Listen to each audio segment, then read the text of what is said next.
was quick. Hey now, hey now. Good morning, good morning. What up, all? Good morning. People jumped in quicker than I think I've ever seen this morning. Goodness gracious. The TikTok moving fast. Anyway, welcome in if you're here. If you're not here yet, future welcomes to you. You will not hear this message. And as usual, if you're watching this on the TubeTube as a replay, please consider subscribing to the channel, throwing a like on the video, hit that notification bell, because here you can watch an undereducated hick perform an intellectual takedown of the Christian doctrine, faith, and logic for your entertainment. And also to make the world a better place. If you're into debates, this is a cool channel because I am a simpleton. I keep the arguments black and white. Win or lose. Ari, good morning. Hello, hello, hello. Thank you for the heart. I appreciate you. I've been getting going quick these days. It's crazy. Here we go for the ideal jugular. I don't pussyfoot around stupid, silly philosophical arguments and suches.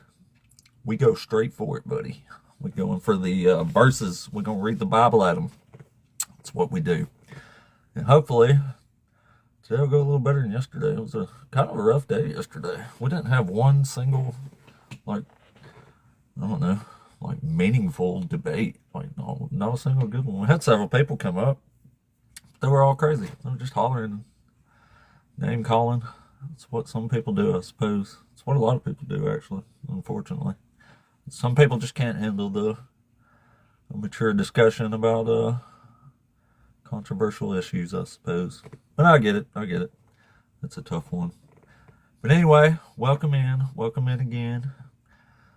Today, I'm sure it will go better than yesterday.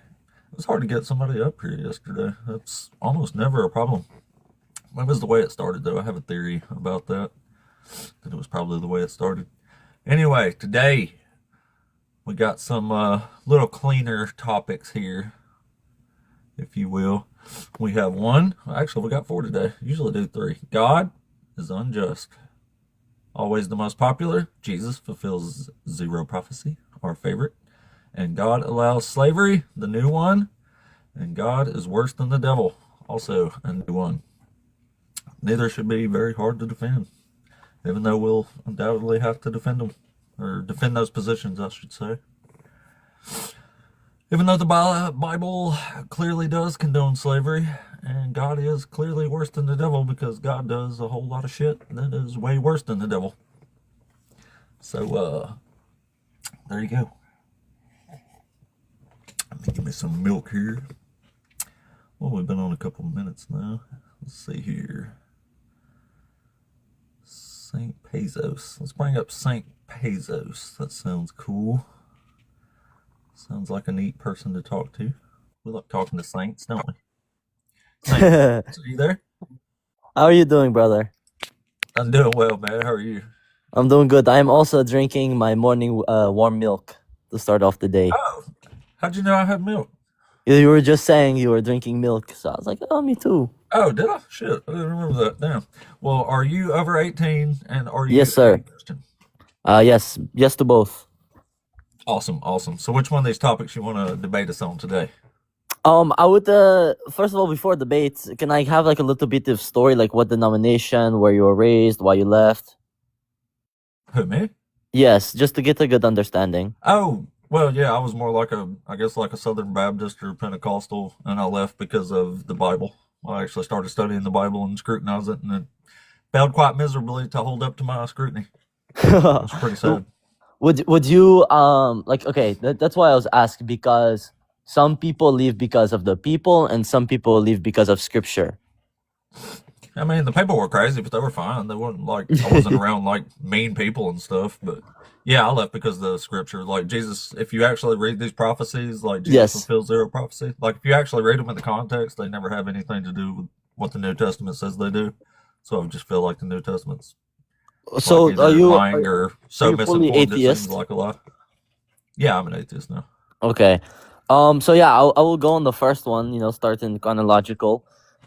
I don't think God is unjust because I'm sure you've heard this many times. God defines good, and in our eyes, it's impossible for our subjective morality to say that He is bad.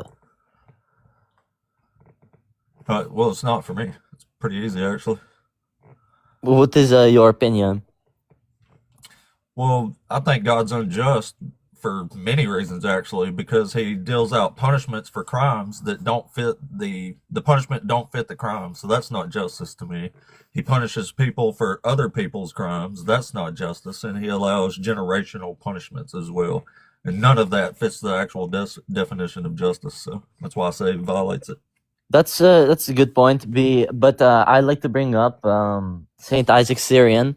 He says God's justice is not of man; His justice is of mercy, and it's yes, I see your point, but in the end, there is always a good that comes out of it. In our eyes, it seems bad, and of course, it's like I can't sit here and say that yeah, it is bad that God. I mean, it is good that God is punishing an entire generation.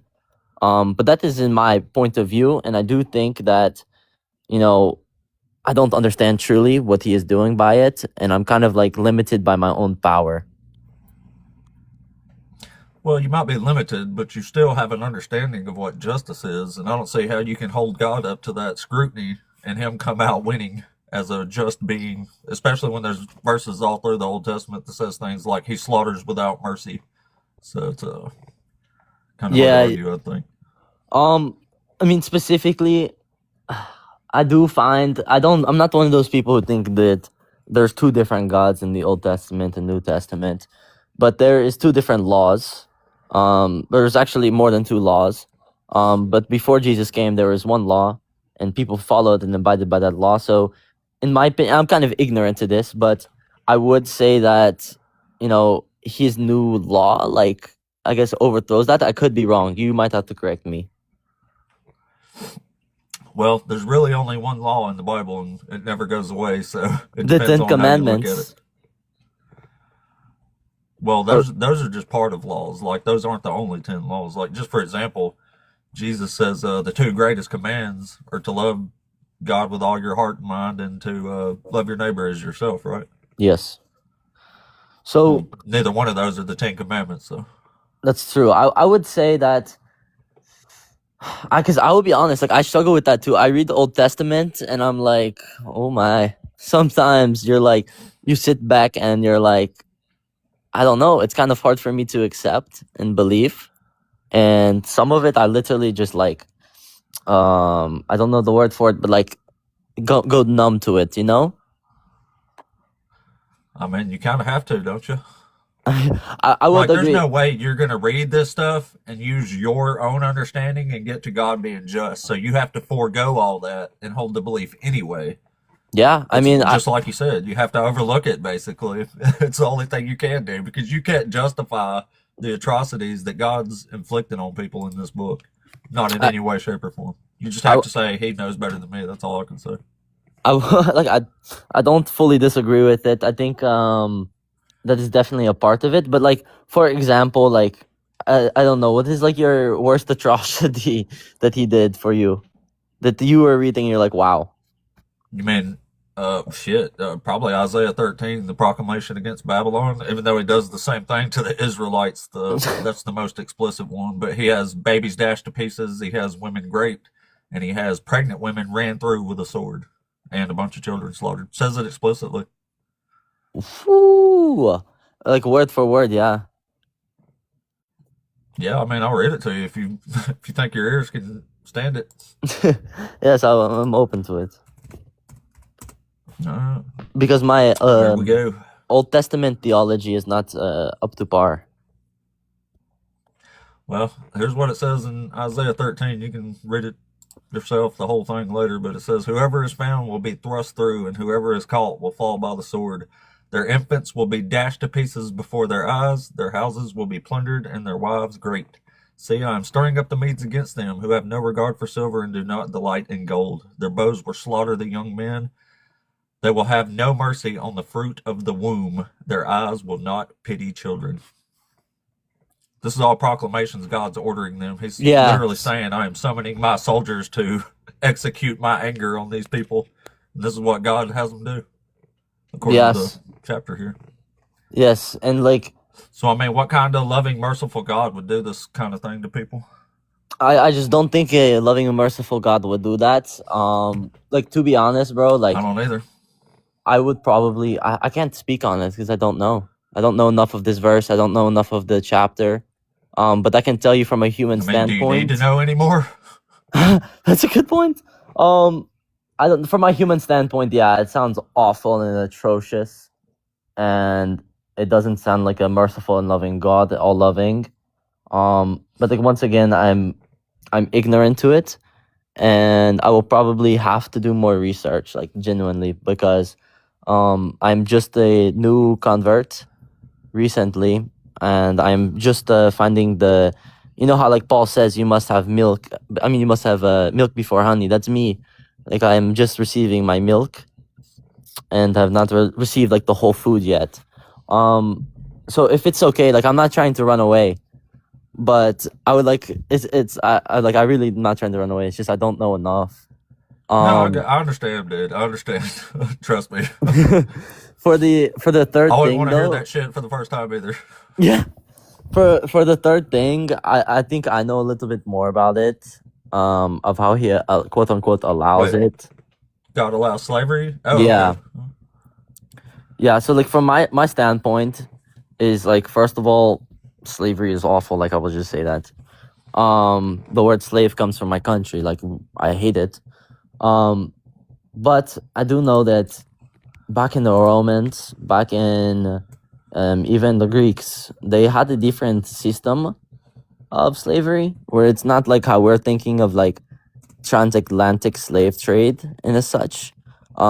These And you slaves can were still from get to chattel slavery, owning people as property. Like, sure, you can say like slavery in the antebellum South in the United States was different than ancient slavery, but the yeah, definition is still the same. It's owning people as property, yes, which yes, basically like means you can do whatever the hell you want to them.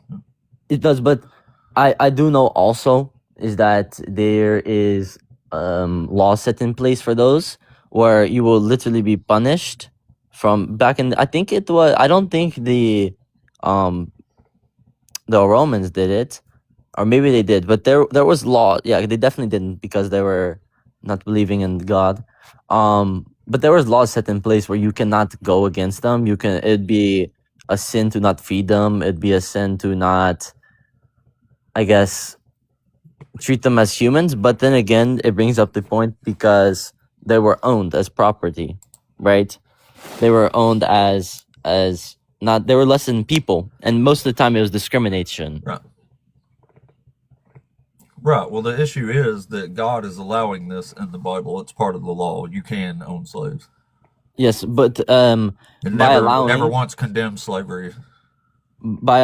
do you mean like because he has two types of will, like he has the passive will and active will. Is this for you passive or active? It could be either one, really. Either way, Because he's allowing it. It's condoned. yeah, there's two different types of, for me there's the active is like he's doing it saying, hey, do this, do that, and the passive is he will allow it, he will allow it to happen, right? He's not the person doing it and saying this is okay, this is amazing, but the passive allows for it to happen because we all know through Romans and everything, suffering is good for people. I don't know what you mean by that, but he definitely condemns anything he don't like. So I would think if he didn't like slavery, he would have just straight up condemned it, like he does all kind of things. He Yeah, doesn't have a problem condemning things. yeah, that's true. Um, but that's what I mean. So if he took issue with this, why would he allow it? I mean, I'm not God, I don't know, but that's what I mean. He has passive will where he doesn't, like, yeah, he's allowing it, but there is, oh, like I said, the God's, it's hard for the human brain to understand, which sounds like coping mechanism, but It's all you can do, really. I mean, yeah, at the end of the day, it's But I mean, it says you can sell your daughter into slavery, and they shall not go out as the males do. Yes, I know that verse too, but I don't know. I honestly, if you don't mind, I'm gonna follow you. I would like to join tomorrow. Are you going live? Yeah, I'm here every day. This is my 61st day in a row Oh, of congrats. streaming. I would like to do research on Yeah, these things thanks. because I'm coming in here like Yeah, go blindsided. ahead, man. Yeah, I'm coming in here I blindsided, understand. and I feel like I would do myself a disservice. Right, right. Yeah, I mean, go read whatever you want, man. I'm here Well, yeah, every what morning. did I I was would just about to rather talk ask to you you? about it when you're better What informed on it anyway. I'm not trying to Thank you. like What would you necessarily. recommend? Like researching. What things pointed out to you the most? What do you mean as far as me leaving the faith? No, no, no. As in like books, certain books that you read and or chapters, and you're like, what? What is this? Oh, well, it depends on what you're kind of looking for. If you want to know like the story and the culmination of the Old Testament, I would read like Jeremiah, something Okay. like that. Or maybe or I always want to suggest Isaiah, but Isaiah is a lot harder to understand because it's written like as a big form of poetry, like as a big song, basically. So the context isn't straightforward like Jeremiah is. Yes. But Jeremiah's it's pretty revealing. It's straightforward in the wording, and it says quite a few prophecy stuff that there's no getting out of. Okay. I will be here tomorrow. Thank you for just allowing me to stumble pretty much. Yeah, no worries, buddy. Thanks for Have a coming good up. one. You're a breath of fresh air compared to yesterday. God Yeah, bless. Bye. I'll drop you back here, buddy. Thank you. Why can't we always talk to people like him? Wouldn't that be great?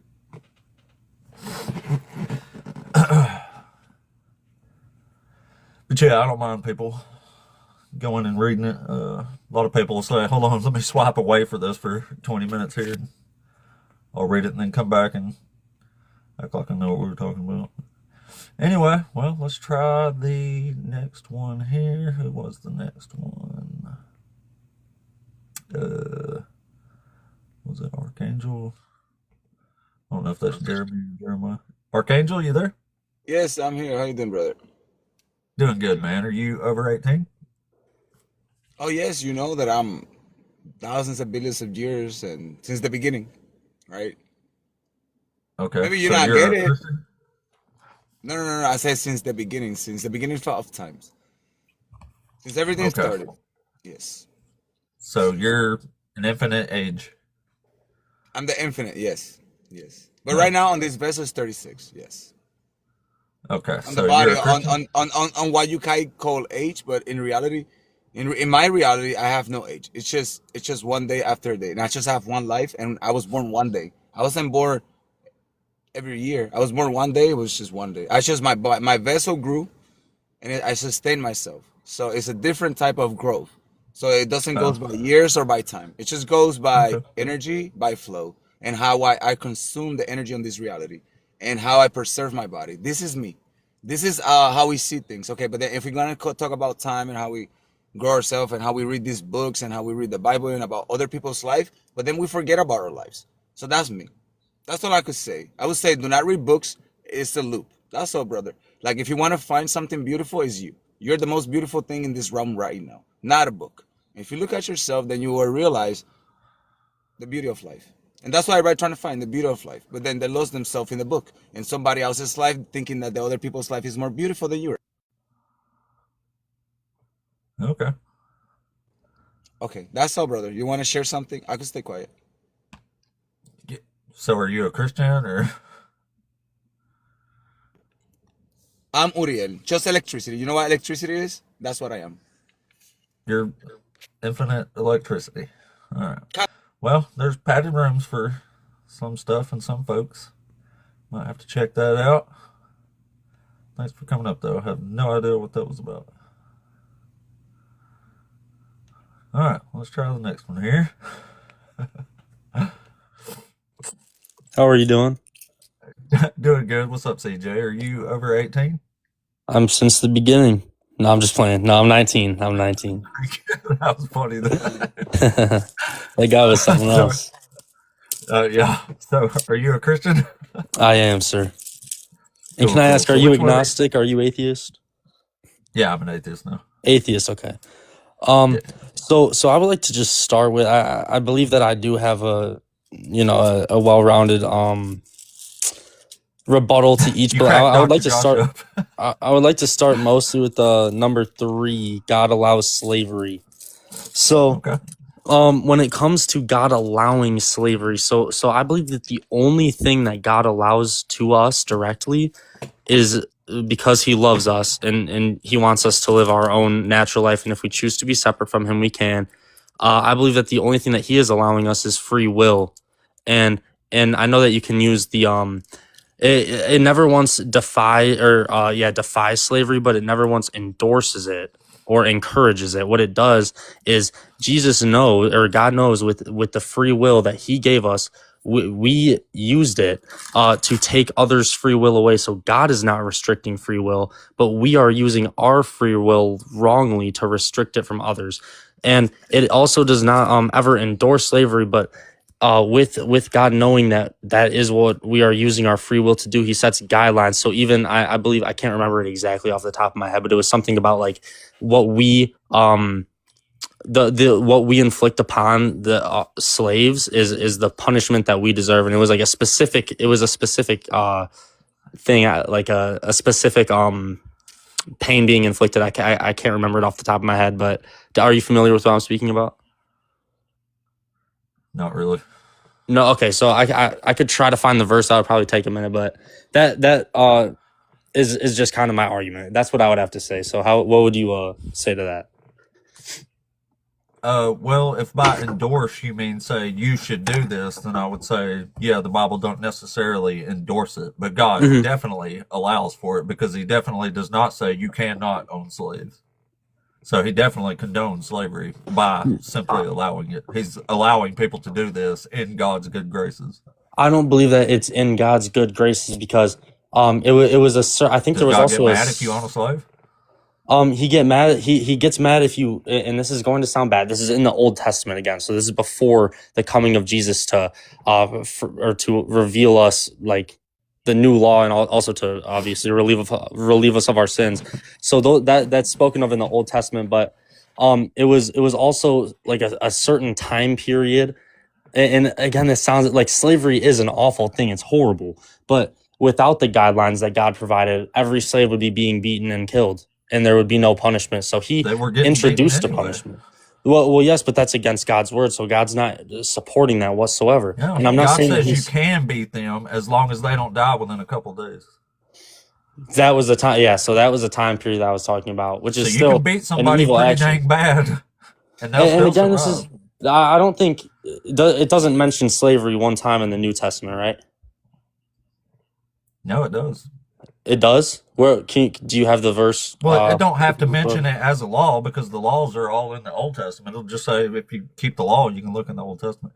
But it does say things like slaves obey your masters, even the cruel ones, and this is how you serve God. So it's literally telling slaves that It they're says serving this is God how you by serve obeying God, their cruel masters. and it Yeah. says this is how you serve God.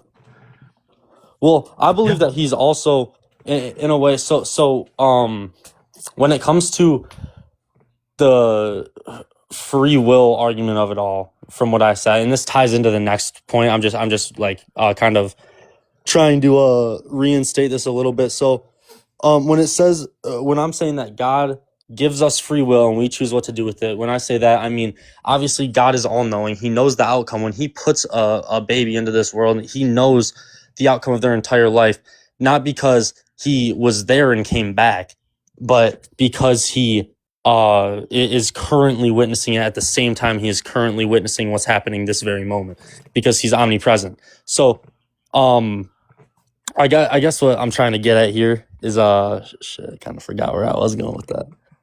I just kind of had a complete blank. I'm not very good at this, but let me think for 1 second.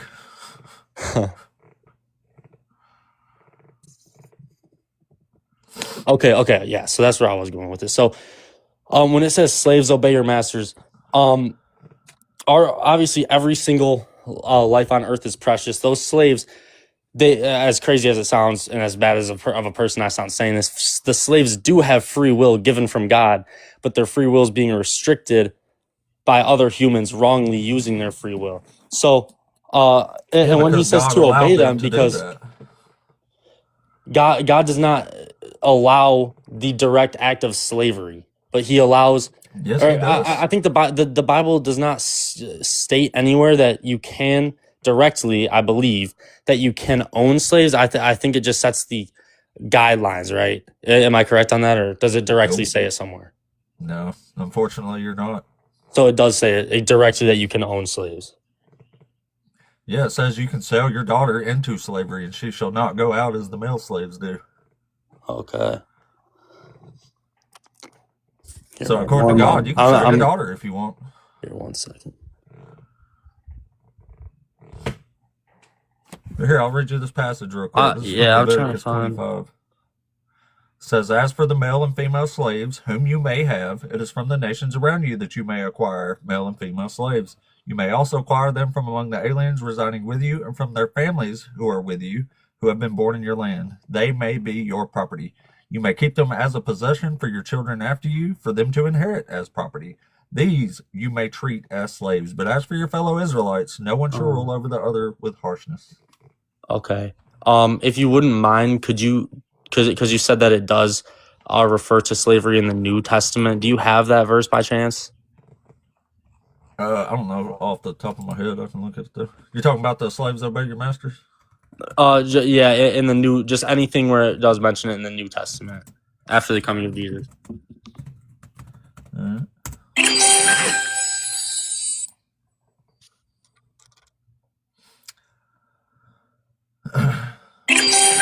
Yeah, it says verses like Ephesians. Thanks so much. Appreciate that, Rick. It says verses like Ephesians 6, verses 5 through 8.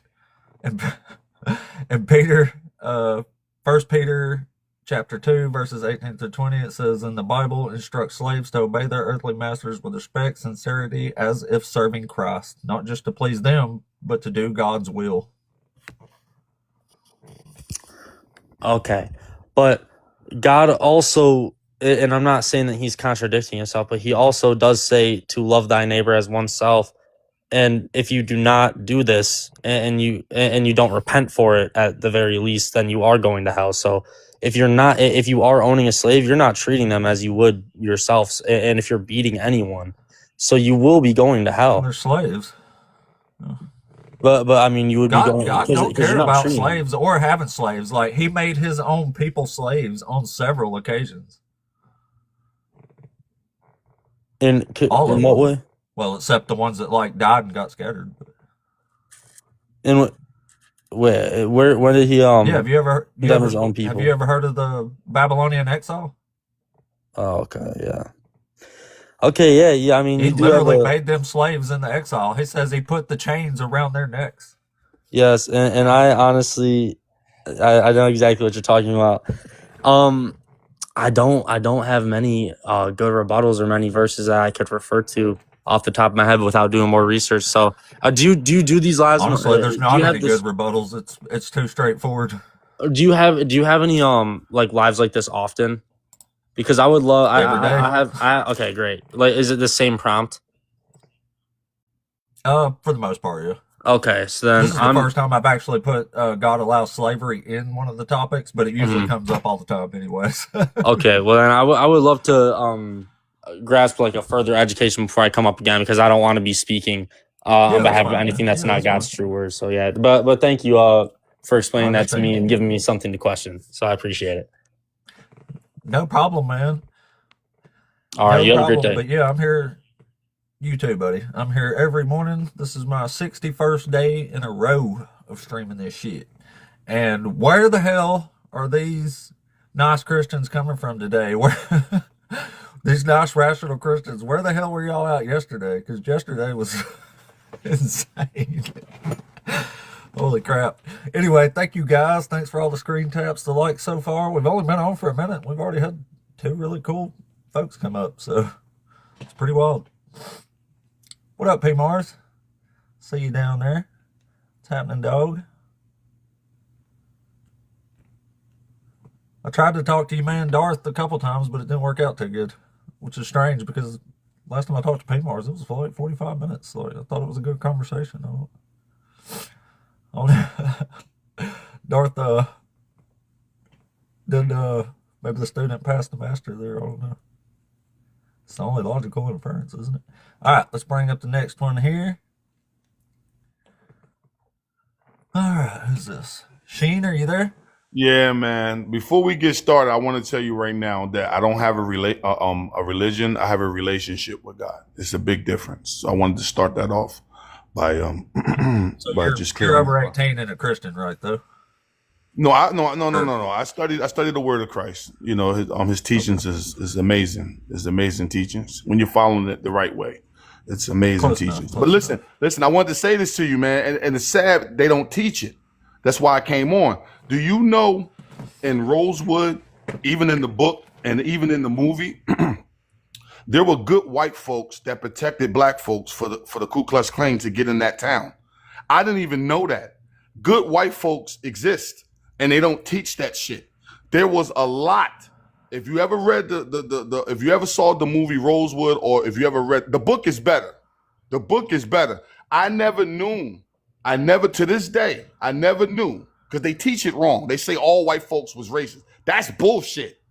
Them Who's motherfuckers teaching told that? no, but they were teaching the wrong shit. You know, they Who's wasn't they? teaching. I don't even Well, know what we're talking about. you know, schools, people, angry black Schools. folks. You know what I mean by teaching wrong. You know exactly what I mean by that. You know, but I never knew that it was a lot of good white folks that protected blacks. I never knew that. And help black folks get away to a new location. I didn't that shit that really that I almost cried because they lied. They lied when they were teaching about white folks. And the So part why that do they you serve left. a God that allows slavery? No, I don't think God allowed it. What we gotta understand, the He bad definitely stuff. does. No, wait a minute. The bad stuff didn't start happening until after slavery. That's a fact. There was no harsh. Yeah, but God allowed slavery way back No, no, thousands of no, no, years no, ago. no, no, no. We're looking at it in the wrong term of slavery. Listen, hold on now. I did this. I did the study. Now, wait a minute. Now, back in those days, right, white folks and black folks had a relationship. They had the houses. They were doing the jobs. There was no harsh slavery. There was nobody being killed and all that nonsense that they tell you. That was not going on. What happened was then after we were freed, there were other bad white folks, not the good ones, the bad ones that didn't like the fact that the slaves were leaving. I'm telling you, man, everything started happening after, look it up, after slavery. And there Well, was a that's a lot. different discussion, but I'm talking about Bible slavery, not Nah. like God, antebellum South come slavery. on, God Almighty allowed slavery. Come on, man. Have you ever read He, the Bible? I read the Bible, but I don't think it's the way that you're looking at it. I Oh, don't it think God would definitely do is. It says you no, can sell your daughter as a slave, and she shall no. not go out as the male slaves do. Well, back in those days, I don't know how we talking about Jesus times. We talking about a long time ago. You know what I'm saying? So I'm Yeah, not I'm gonna talking about the Bible. Yeah, but I don't think like for an example, an eye for an eye. Why would God say an eye for an eye, but then they say forgiveness? See what I'm saying? There's a They lot of copied it bullshit from going on. the law code of Hammurabi. I don't know, brother. I think we got to use our brains on that one. Well, it was law Dude, 190. It was law I don't think 192, God. No, I believe, of I'm the gonna law go with. code of Hammurabi. It was an eye for an eye, a tooth for a tooth. That Yeah, was I from don't like think all. I think 1800 all that's BCE. bullshit. That eye for an eye shit. I think that's bullshit, man. You don't post. How you going eye for Well, an it is eye? from the Bible. The Bible just makes a hypocrisy of everything. So, Well, you got to understand. Satan knew the word of God just as well. did he? Yeah. Oh, hell yeah. He was an angel. What do you Oh. mean? Well, You damn right. He well, would know we're just supposed to. that. Well, I hear you. Okay. Well, we're just supposed to be talking about Bible slavery here, Well, yeah, not. well, nah, I don't think that was going on. You know, I think that's a bunch of bullshit. Well, it's in the Bible that you can own slaves. So But brother, I don't know how that was back in those. That's a long. If it's in the Bible, it you're tells you talking how about it time. was. But yeah, but that was I don't know. I wasn't there, so I can't speak on that. I wasn't there. I don't know what happened. I don't Well, know. you can read the book now. Yeah, but I think that if we pray on it and just ask God for guidance to understand it a lot better, I think He'll show you. That's all you do. I don't think Show me that's a what? big deal. Well, to show you what you're looking for, because I don't believe that God. I think that I'm when not you looking say for God anything. I'm allows trying to show slavery, people that God does allow slavery in the book. but He also freed people from slavery also. Yeah, but he made his own people slaves and then freed them. But Well, that was it. I don't know the reason why God did that. I don't know why God. Because they Only didn't God keep know his why He laws. It did it. tells you all this stuff. You just have to read it. No, I did read it, but most of that, when you look at the time frames, my mom always told me don't really pay too much of stuff that happened way before. BC. In BC is come on, it's a lot of critical stuff was going on in BC, man. You know what I'm saying? Come on, Well, Solomon, Gomorrah. the slavery that happened in Solomon, AD, Gomorrah, coincidentally, come on, was man. because of the slavery that happened in BC. Well, but like this, God made it better though, because we all alive and we He all didn't make healthy. it better. He allowed it. If he was a real God who actually loved people, he would have said, don't own other people as property, just like he said, don't own shellfish or wear mixed fabrics. Well, here's the thing. I don't know why God did it. You don't know. We don't know. Because he's a big, but giant, like this. narcissistic asshole. That's why. Well, people are fucked up individuals. People blame God for the shit people do. That's fucked up. We're made in his image, aren't we? Yeah, but we don't got to be assholes. So he's the biggest You know asshole I'm of right. them all. But we don't got to be assholes no. because we made in God's image. Do we? Do Yeah. we? Do Yeah, we? if you're made in God's image, you Yeah, have but you no you other don't. choice If you but made to in live in God's his image, you got to do right. You got to do right. You know that. With great What's power right? comes great responsibility. You know Is that. it right not to own people as property? Well, Or not to own anymore. people We as passed property? that phrase already. We passed So that phrase. you're saying it was right then, right? No, I'm going to say I don't know because I wasn't there. Oh. I wasn't there. Well, How either could I- way, God allowed this, and he never once says in this book that you cannot own people as property. Never Well, once guess condemns what? it. Guess what? He Never did the says it's biggest bad. thing. Never says it's mean. Never But guess says, what? hey, I'll Guess allow it, what? but you shouldn't do this. God did us the biggest favor. You know what the biggest favor was? He gave us Christ to get back to heaven. That's the most beautiful thing somebody can do for you. Think about it. I'm just keeping it real, man. Sometimes you got to keep it real, even if it I sounds. have thought about it, and I think that's a bunch of nonsense. But you got to prove it if it's nonsense. Well, first of all, Jesus doesn't fulfill any roles of the Messiahs. The book never says anybody's going to come and die for your sins. That's ridiculous. Jesus didn't die for sins anyway. He died to abolish the law, according to Paul, but even God never says that. Or But Jesus didn't. you do know, right? Now I'm going to be perfectly honest with you now. You do know nobody has never went there and came back and said, this is what's going on. We don't know what's going to happen when we die. We don't know. Yeah, it's just a silly belief. I get it, yeah. No. It's I think we should be safe than sorry. Protect your soul. Because at least if you die, right? Listen, at least if you died and everything they was telling you when you was alive, at least you followed Christ and you didn't go to hell. I believe hell is real, man. I'm telling you, I don't bro. admire Christ. I think he was a lunatic, and I think this God is a psycho, and nobody should Nah, worship him. no way, man. I think people are psychos, not God. People Jesus are psychos. was a people, No, Christ was a good man. He was perfect. was he? He didn't do anything wrong. What did he do wrong? Tell me what he did wrong. Tell me what did he say He wrong? lied. He said What wrong did he lie stuff. about? What did he lie about? He said he's the only one that ascended to heaven. He says he's the only one who's seen God. None of those were true. He Well, says listen. God will feed and clothe you and water you. He says do not worry about those things. And that was But a isn't gigantic Christ- lie. Isn't Christ the mediator between man and God?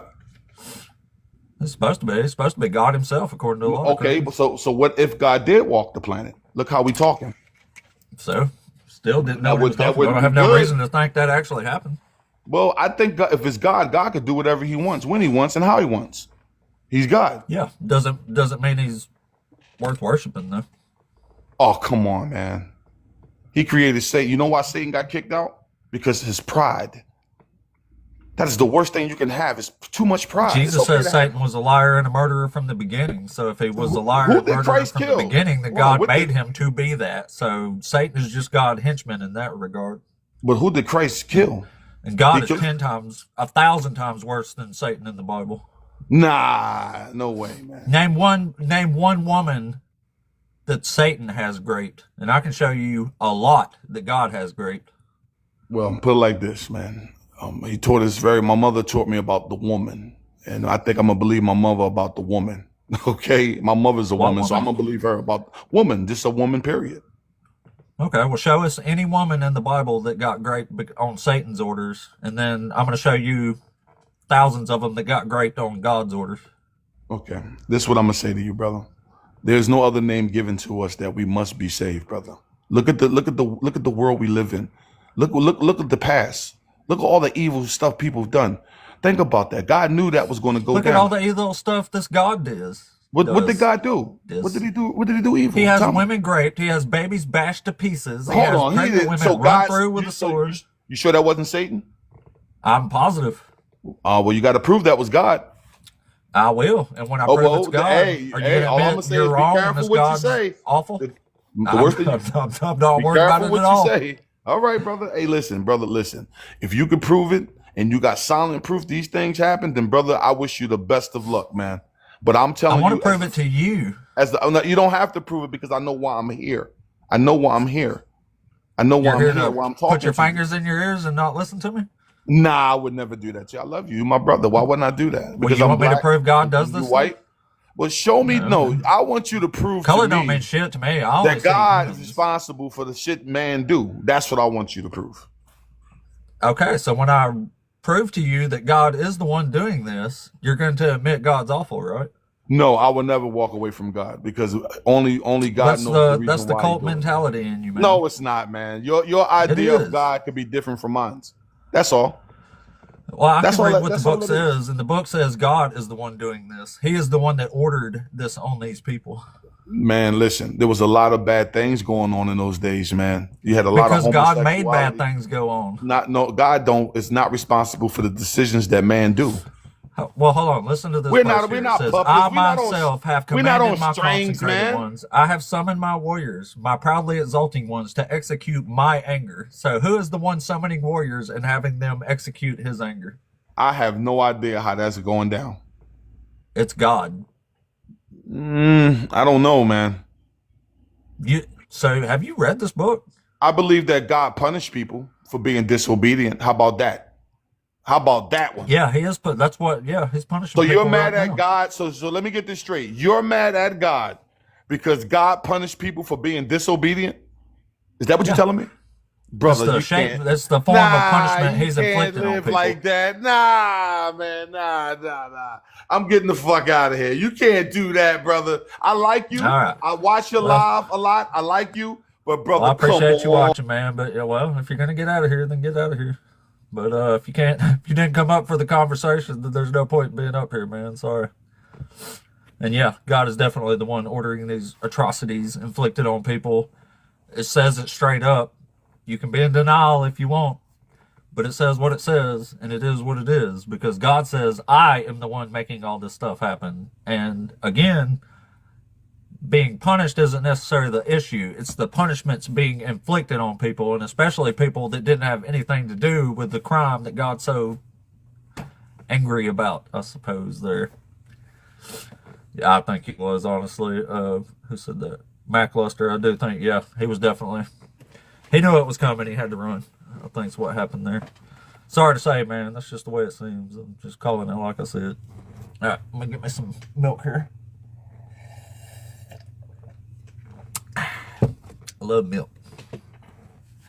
I doubt there's any other mortals that drink as much milk as I do. Even of the Mongols. Some people might not get that. All right, well, let's try the next one here. These other two's been here for a while. They might not be here anymore. Hey, at least we've already had some good guests, though. So far, we're pretty much 3 for 3. We've had 3 good guests today, I think. I drink a gallon of white red top milk every 2 days. Well, you probably drink about as much as I do. That's pretty close. Except I'd be putting chocolate in mine. I like the chocolate milk. All right. Let's keep it rolling here. I don't think Tampon Timony's a Christian. If he is, that's a bad name.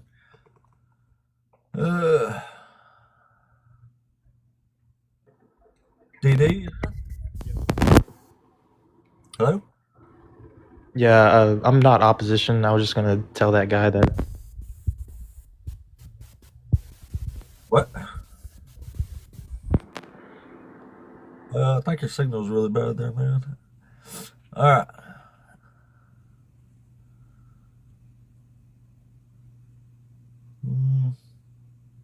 All right, well, the queue's empty for the moment. But in the little bit we've been on today already, we've already had 100 times better day than yesterday. I'll tell you that. The folks we talked to yesterday couldn't do nothing but holler.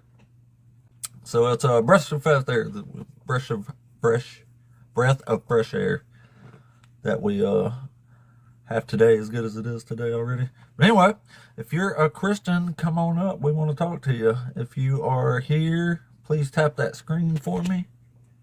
Share us out. Do all the cool stuff. Where we sitting at here? Where already got 10 new followers already today. That's awesome. There's already been nearly 1,000 people come through the live too. We are favored by TikTok. We are favored, that's for sure. But all right, guys, y'all tap the screen for me if you don't care. We gotta keep the algorithm going out and try to get some more folks in here. We never have to wait too long. Yesterday was a bit of an outlier, but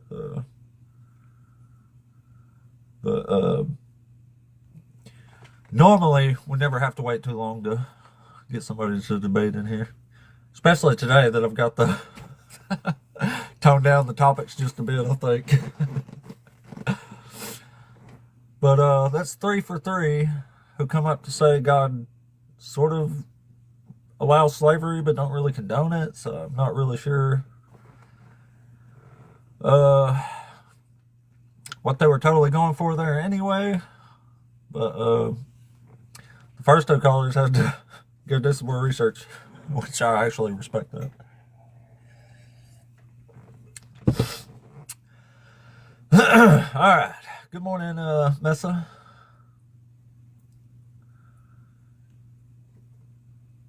Good morning, everybody. Good morning, everybody. How was the day to you and comprehension is possible, therefore misunderstandings happens.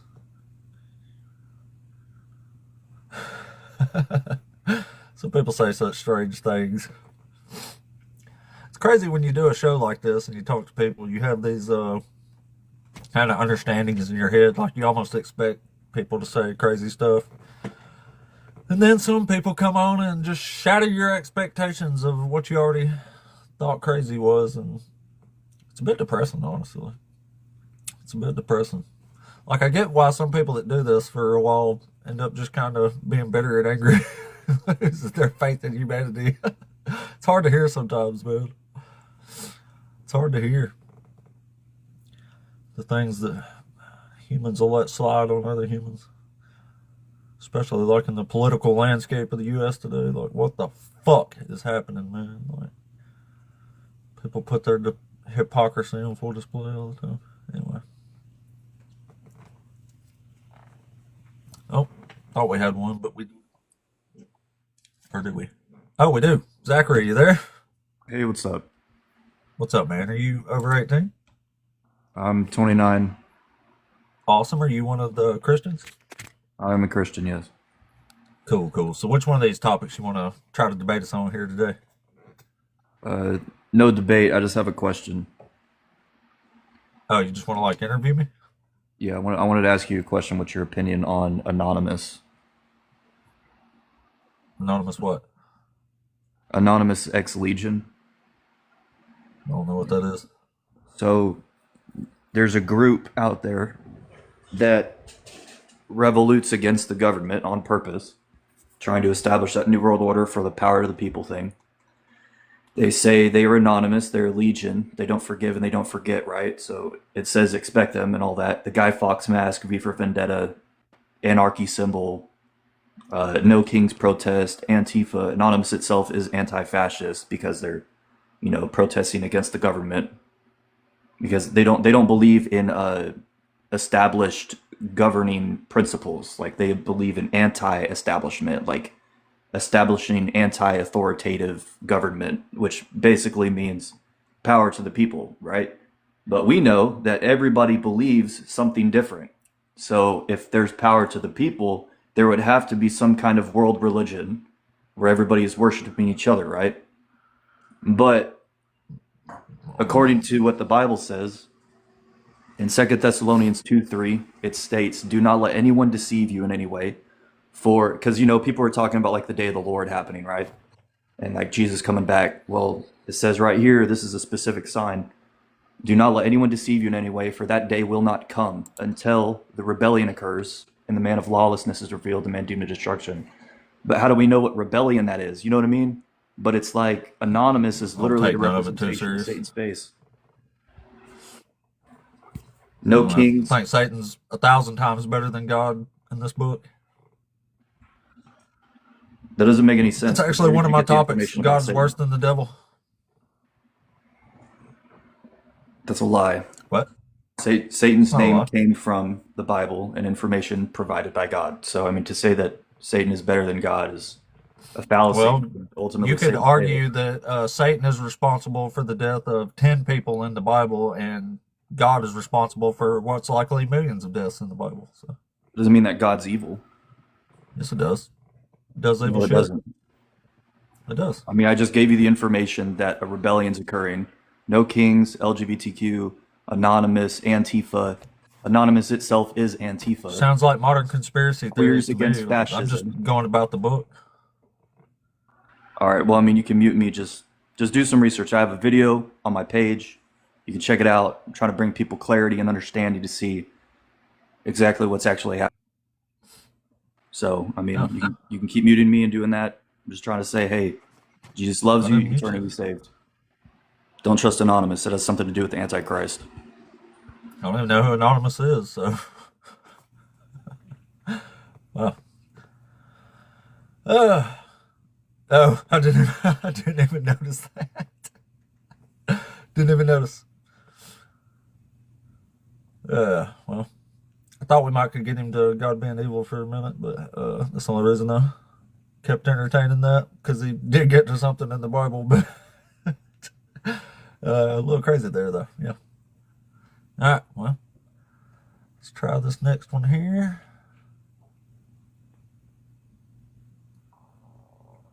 Oh, I guess that wasn't a real person there. Well, all right. We are out of Christians again. You know, I was actually thinking this morning, I've only had a couple. There's only been a couple times that I've had trouble getting guests up here. And every time I can actually think of it, it was like 2 days in a row. Yes, that's right. Thank you. I appreciate that, Sailor Man. Thank you. Gifts definitely help the channel more than anything. TikTok loves the money. I do too, but I don't get enough of it yet to love from TikTok. But I do love this community that we're building here on this channel. I love debating, and I love trying to help people as much as I can. And this is the best way that I know to do that, even though arguably it's not the best course. But I don't know. It's the best I got, so it's what I do, y'all. It's what I do. It's the only thing I know to do is try to talk to people. And try to talk some sense into them. Anyway, let's get to you. Oh, no, never mind. Well, keep tapping that screen for me, I guess, and keep the algorithm flowing. Somebody will come in here in a minute. But like I was saying, the few days that I remember, and the whole time I've been doing this stream now, where I had trouble getting guests, seemed like they came 2 days in a row, and after that wasn't too bad. But today was actually, I had like 3 guests early that was actually pretty good. At least they were capable of having a conversation, as far as I could tell.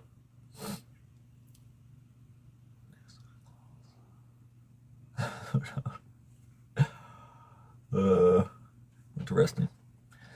But anyway, if you're a Christian out there and you want to come up and talk to us, come on up and talk. Maybe you can explain things better than the other Christians did, or have a different point of view, however you want to look at it. Well, let's see what happens. There's a bunch of people here, a bunch of likes, a bunch of gifts already, so let's see.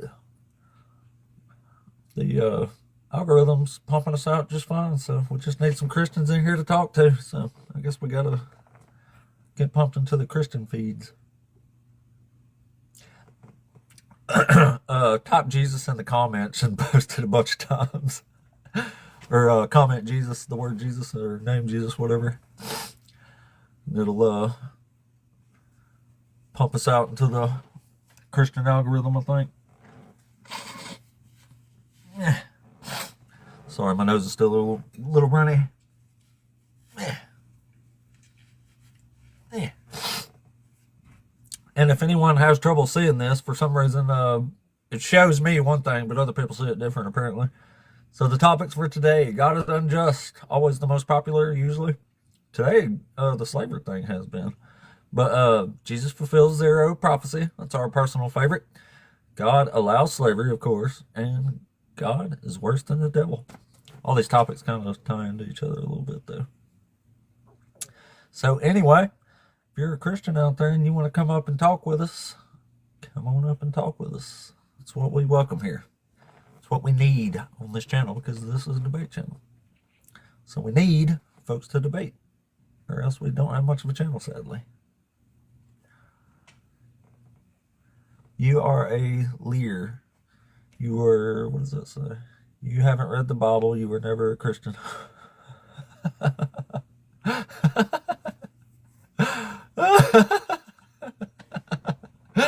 Oh, man.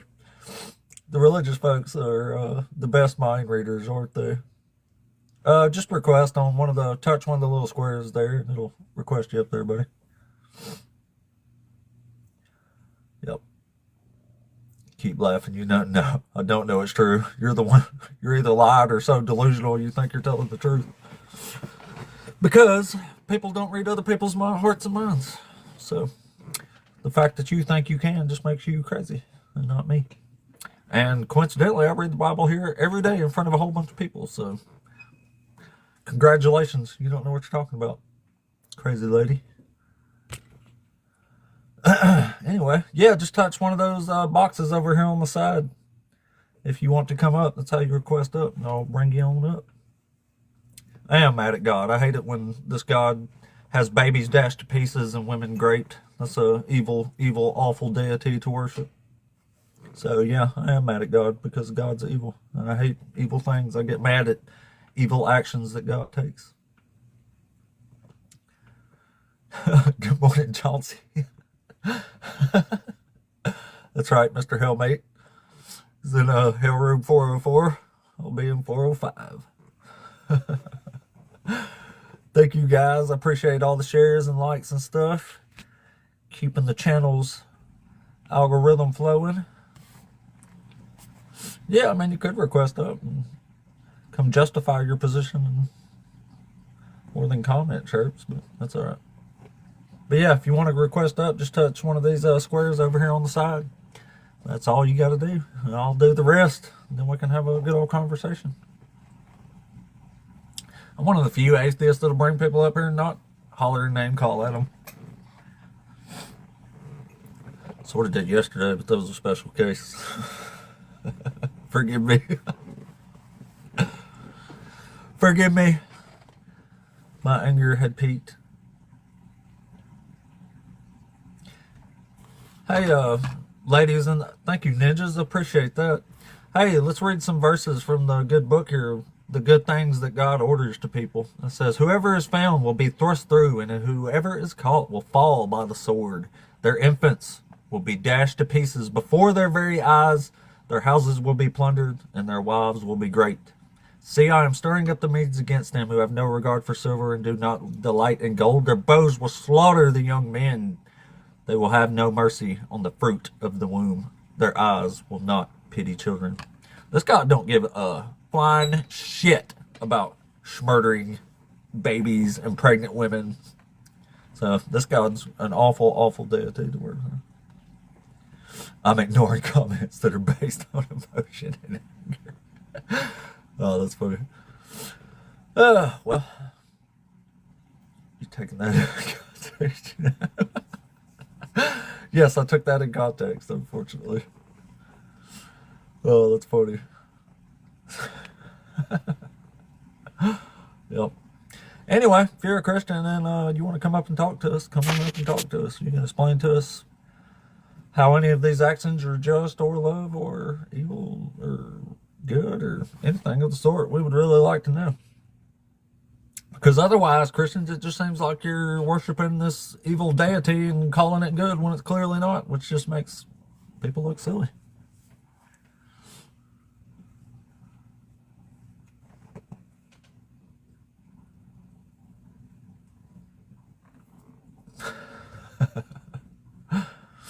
Anyway, yep.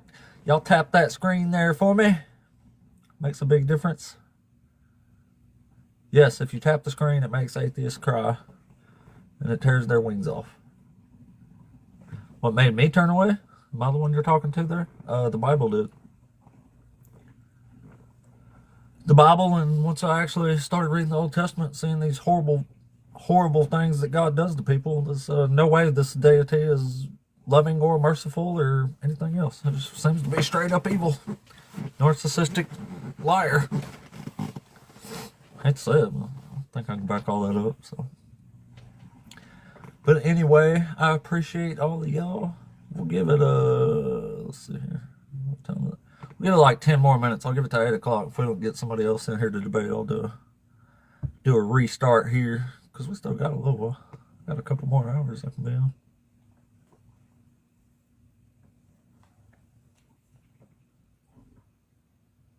Yeah, several actually. Lots of Christian in the family. And I still love them dearly. I just think they're very misguided. Not that it matters in their case, their lives are perfectly fine.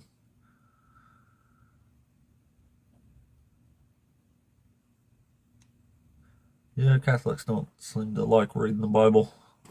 They like to read it to you.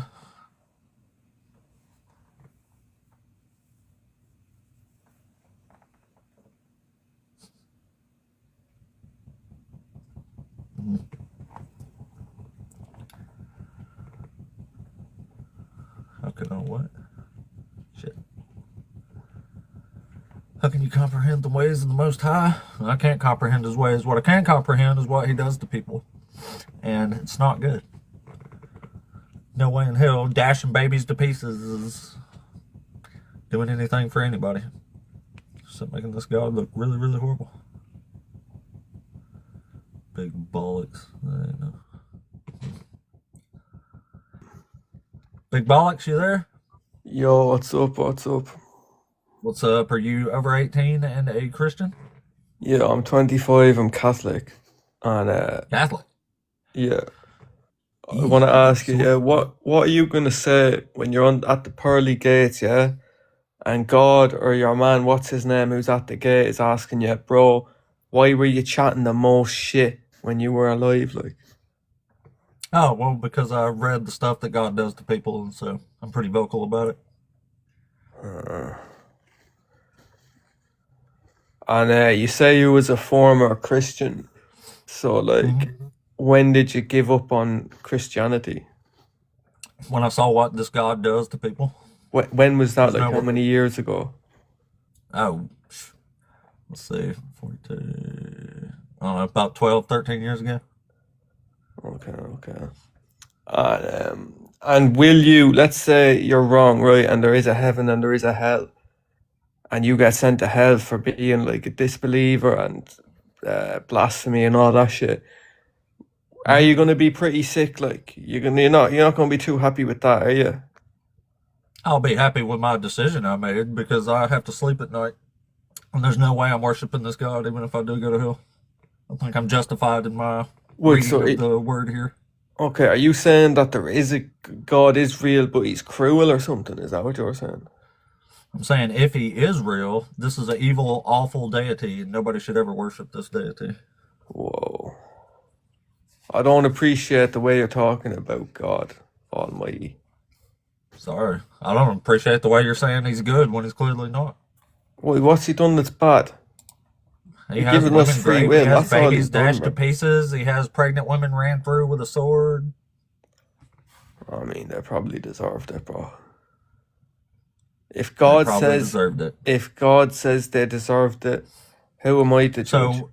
So what reason, what did the babies do to deserve to be dashed to pieces?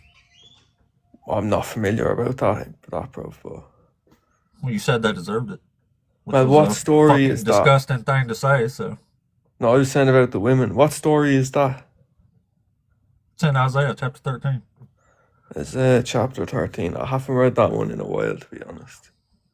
But yeah, was that God or was that a person who did that? That's God. Oh shit, that's pretty fucked up. It was pretty fucked up. But Anyway, thanks for coming up, man, but I suspect you're being a troll right now, so we're not too keen on those. We don't like talking to liars. So let's try the next one.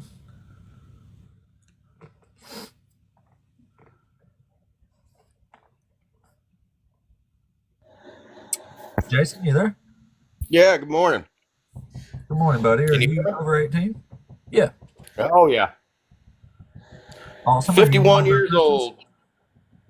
Actually, I was a Christian for many years, and I've recently discovered the Gnostic texts that were found in the Nag Hammadi Desert in 1945.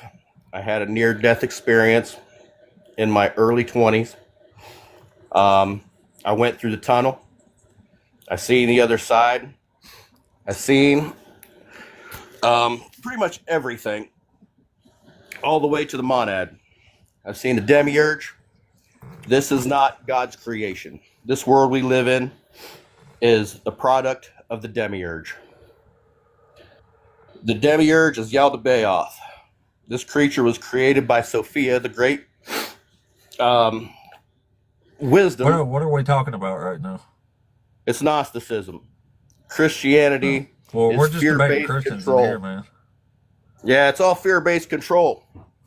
All right. There's no sky daddy that's going to send you to hell. Don't necessarily disagree there, but don't really need a rant either. Yeah, I don't understand that. We prefer to talk to actual Christians up here, not trolls or rants about Christians. It was weird. Heaven is real. It's in space. I agree. Heaven is in the sky, according to the Bible. A power trip. Yeah, I'm really power tripping up here. Some people just say whatever dumb dribble pops into their head. You let it spill out of your mouth. You just power trip. That's funny. I didn't mute anybody. I haven't hit the mute button one time today, coincidentally. And yeah, if you don't actually come up here and you're not a Christian and you're not staying on topic, you will get booted off the stage because you're not who we wanted to talk to. If that's a foreign concept to you or me power tripping, then it's just strange on your part. But, you know, whatever. You're reacting right now. Like, what? Wow.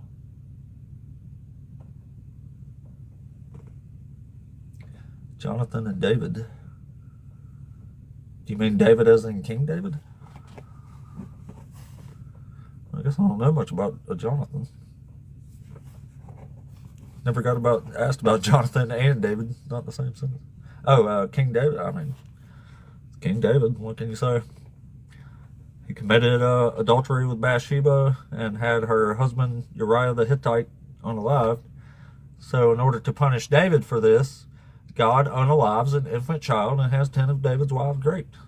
So it doesn't even seem like David got punished at all. It seems like a bunch of other people got punished in extremely cruel and harsh ways for not having done shit. Oh, yeah, I don't know. Yeah, I'm fine. I left Christianity a long time ago, so I'm good now. Thanks for asking, though. Appreciate you. Are you okay? You're saying a whole bunch of nonsense down there.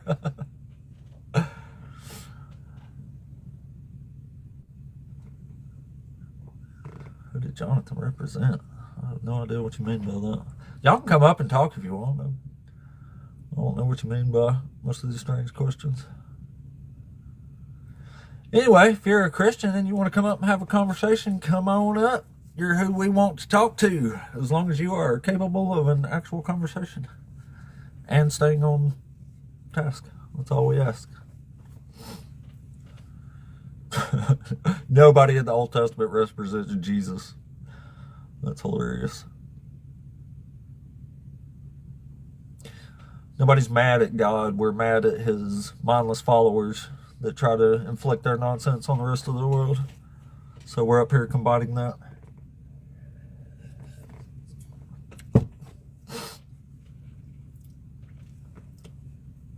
True. Freedom from Fairy Tales. That's a cool name. You'll have to come up here if you want to begin with stuff. I don't even know I don't know if you're talking to me or somebody else or what. All right, guys. Well, we'll give it a little bit. I'm sure we'll get another one here in a minute. They've been rolling through today, so I don't think it's that bad. Although I'm not sure it's completely normal, but it started off that way. I haven't said anything out of the way either, though. Let me get back to...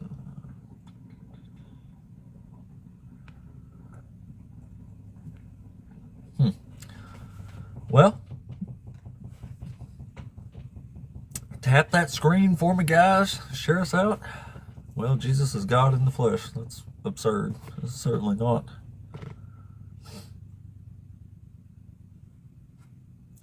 He's also the angel that fought Jacob.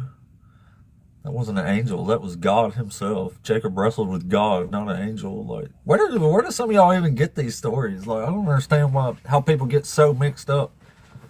Like, I get that people get told what the Bible says and just believe it, but like, how do you get so far away from what it actually says to think Jacob wrestled with an angel? Like, where does that ever come up? He even literally says, "I saw God's face and lived." Like, he's literally saying he looked upon God's face and lived. Like, how the fuck is that an angel? Like, no, you're proving you don't know the Bible is what you're proving. So, pretty hilarious. What chapter is that in anyway? Let's check that out. Let's check it out here. Was that Genesis 32, I think. Let's see. Jacob sends present to Esau. Jacob wrestles as Peniel. Okay, so Jacob called the place Peniel, saying, "For I have seen God face to face. Yet my life is preserved." Weird. That doesn't say, "For I have seen an angel face to face," does it?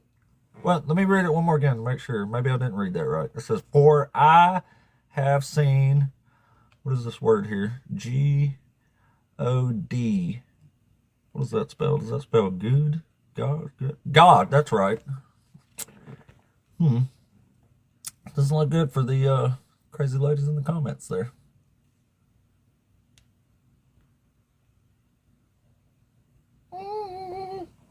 Oh no. Hey Lotta, are you there? I'm here. Hey, are you over 18? Yes, I am. Awesome. Are you one of the Christians? I am a Christian. Cool. So which one of these topics you want to debate us on here? So I know that you mentioned about God and the babies. But in scripture, specifically, he is saying, listen, you were being disobedient. Please follow my ways. Love me and trust me. They said no. He said, if you don't, I'm going to take my hand off of it and destruction's going to happen. Human wickedness is going to take over. Okay. So when that human wickedness took over, babies were killed. But guess what? God knew those babies were going to grow up to be enemies. So he saved them because to God, they didn't die. Are you cardinal? No, it's about the spirit, not about the flesh. Does that make sense? How did God save babies by dashing them to pieces? That doesn't make sense. Okay, can you pull the verse up for me? Yeah, it says, where's it out here? It says, their infants will be dashed to pieces before their eyes. Their houses will be plundered. Okay, is that a prophecy to them? Is that a prophecy to them? It's a proclamation, yeah. Okay, but it's a prophecy of what will happen, right? Yeah, that is God a prophecy is making of this what happen. will happen. It did not say that he did it, though. It doesn't say he did Yes, it. it does. Okay, yes, it pull does. up the verse. All right. It says, I myself have commanded my consecrated ones. I have summoned my warriors, my proudly exulting ones, to execute my anger. So who is I myself? Who's that talking there? Okay, keep going. Well, who's giving that order there? Who is saying I myself have commanded my consecrated ones? Who is I? It's God. Yeah. So I have commanded my consecrated ones. I have summoned my warriors, my proudly exulting ones, to execute my anger. So God is literally making them do this. God, okay. So here's my thing. So is that your only, like, is that why you turned away specifically? Because you felt that about the killing of the babies? Like, is that what you're hung on? Or is there other Yeah. things in scripture? Or is that the only thing that has you just Well, like, there's a lot of stuff, but yeah, this is a big part of it. Like, I don't okay, think there's any reason to be dashing babies to pieces and having women grape and having pregnant women run through with a sword. I understand. And I think that that is one of the hardest things. I think the Old Testament is probably the hardest for Christians. You being the ex-Christian know that, right? And it's hard to Well, make. I dumped it. If I can't defend this, I'm not sticking around to try to defend it. Like, I'm out. Like, this isn't justifiable in any shape or But form. let me ask you this: what about Jesus? What about him? Well, what about him? What about the New Testament? I don't even think he was a prophet. I think he was a delusional man who doesn't fulfill a single prophecy from the Old But Testament. but And is says a that bunch your of stuff that's own false in the New. understanding, or is that actually biblical? Can you prove that biblically, or is that your own Yeah, opinion? I can. Yeah. Everything I Okay. argue here, I can prove with the words. Okay. Well, I'm just going to say this. You, as a free man in this life, have a choice. And I'm not going to condemn you for that choice. If you don't want to surrender to God, and if you don't like the God of Abraham, Isaac, and Jacob, that's okay.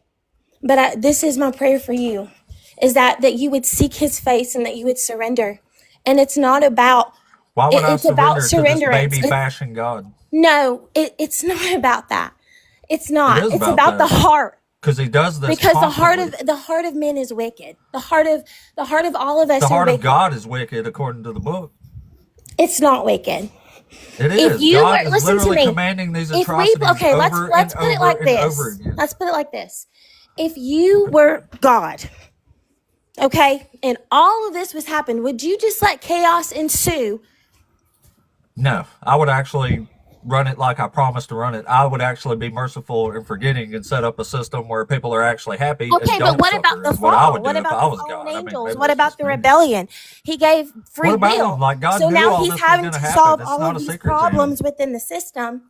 And because Did God know all that was going to happen? he did know it was going to happen, but it's all Well, for if he his knew it was glory going to of happen, what's then to he should have come. done something else then if he didn't want it to happen that way Right, but too. he also seen the outcome of Right. every single thing that could happen He in already knew eternity. exactly.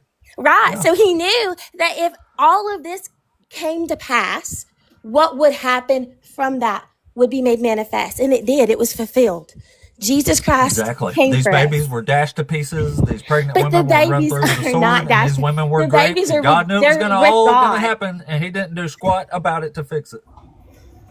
Okay. Well, I'm sorry that has hindered you from being able to see and have ears to see, Yeah, it and turns that out it's baby hardened your bashing and heart. And women I being raped understand it. is pretty I understand it prohibiting because to I me. didn't come raised up as a Christian. And I understand the heart of that. But the Lord showed me, because that was one of the things that it upset me. But it's hard to get on So you here. got over it? It wasn't about getting over it. He gave me deeper understanding. But the problem So is what's the that understanding? the Share it with us, understanding. please. Okay, We hold need to on. know why this is okay to people. Okay, well, it's not okay, but I also feel like in our understanding, in our brains, we don't understand the magnitude of a situation. And y'all can say Cole and y'all can call names. But in my opinion, I feel like he knew everything that was going to happen. It grieved him to do this. It says in scripture, it grieved him. He did not want children to get killed. He did Well, that's not want weird. It this to says He happen. delights in destroying the wicked. He delights in destroying the wicked hearted because they're destroying. It's like a domino effect. What's It's a who He domino calls effect. wicked? Anybody that won't serve Him No, coincidentally, or the wicked wicked world? are those who have hate in their hearts. Wicked are those Like who His will own not people? turn. No. Wicked people are those that will not turn from their wicked ways, hatred, anger, like murder. A lot of the Israelites were turning to, I'm sorry, I didn't mean to say that, but the Israelites were turning to child sacrifice. They were turning to the ways of Egypt and doing things that were inhumane. Yeah, and Okay? God made them do all that.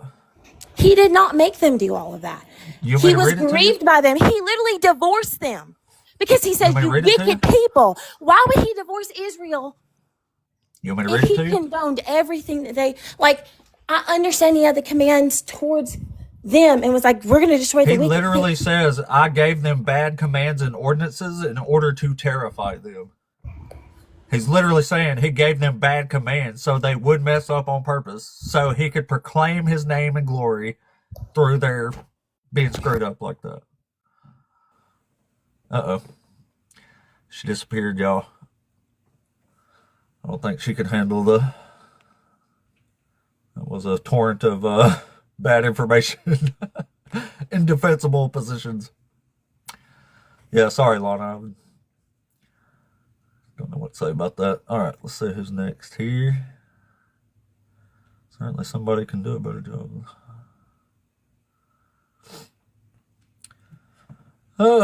We can't understand why these babies are being dashed to pieces. Yeah, I wish you the best too, Lana. I mean, maybe one day you'll see that baby smashing and women grape is evil. And till then, we can only hope that you'll hold those accountable who do these things, including this God. All right, well, the queue got full all of a sudden, so let's see here. Let's try the next one.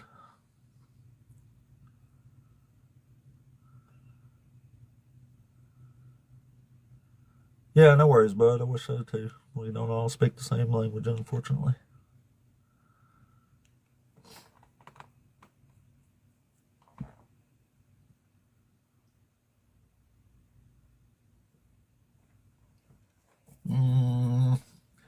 I guess not. All right, well, let's try BF. Which one was this one?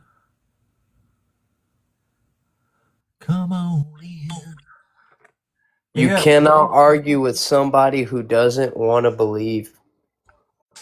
Yeah, Period. are you over 18? I mean, I hope you find God. All right. Well, coming in. Why do some people even bother wasting money? I don't get it. All right. Shane and Lana. Is this both of them? Shane, are you there? Shane and Lana? Oh, I guess not. Shane and Lana? I don't think they requested up on purpose. Or maybe that was beforehand there. Here, I'll drop you back. If that was on purpose, just request back up. But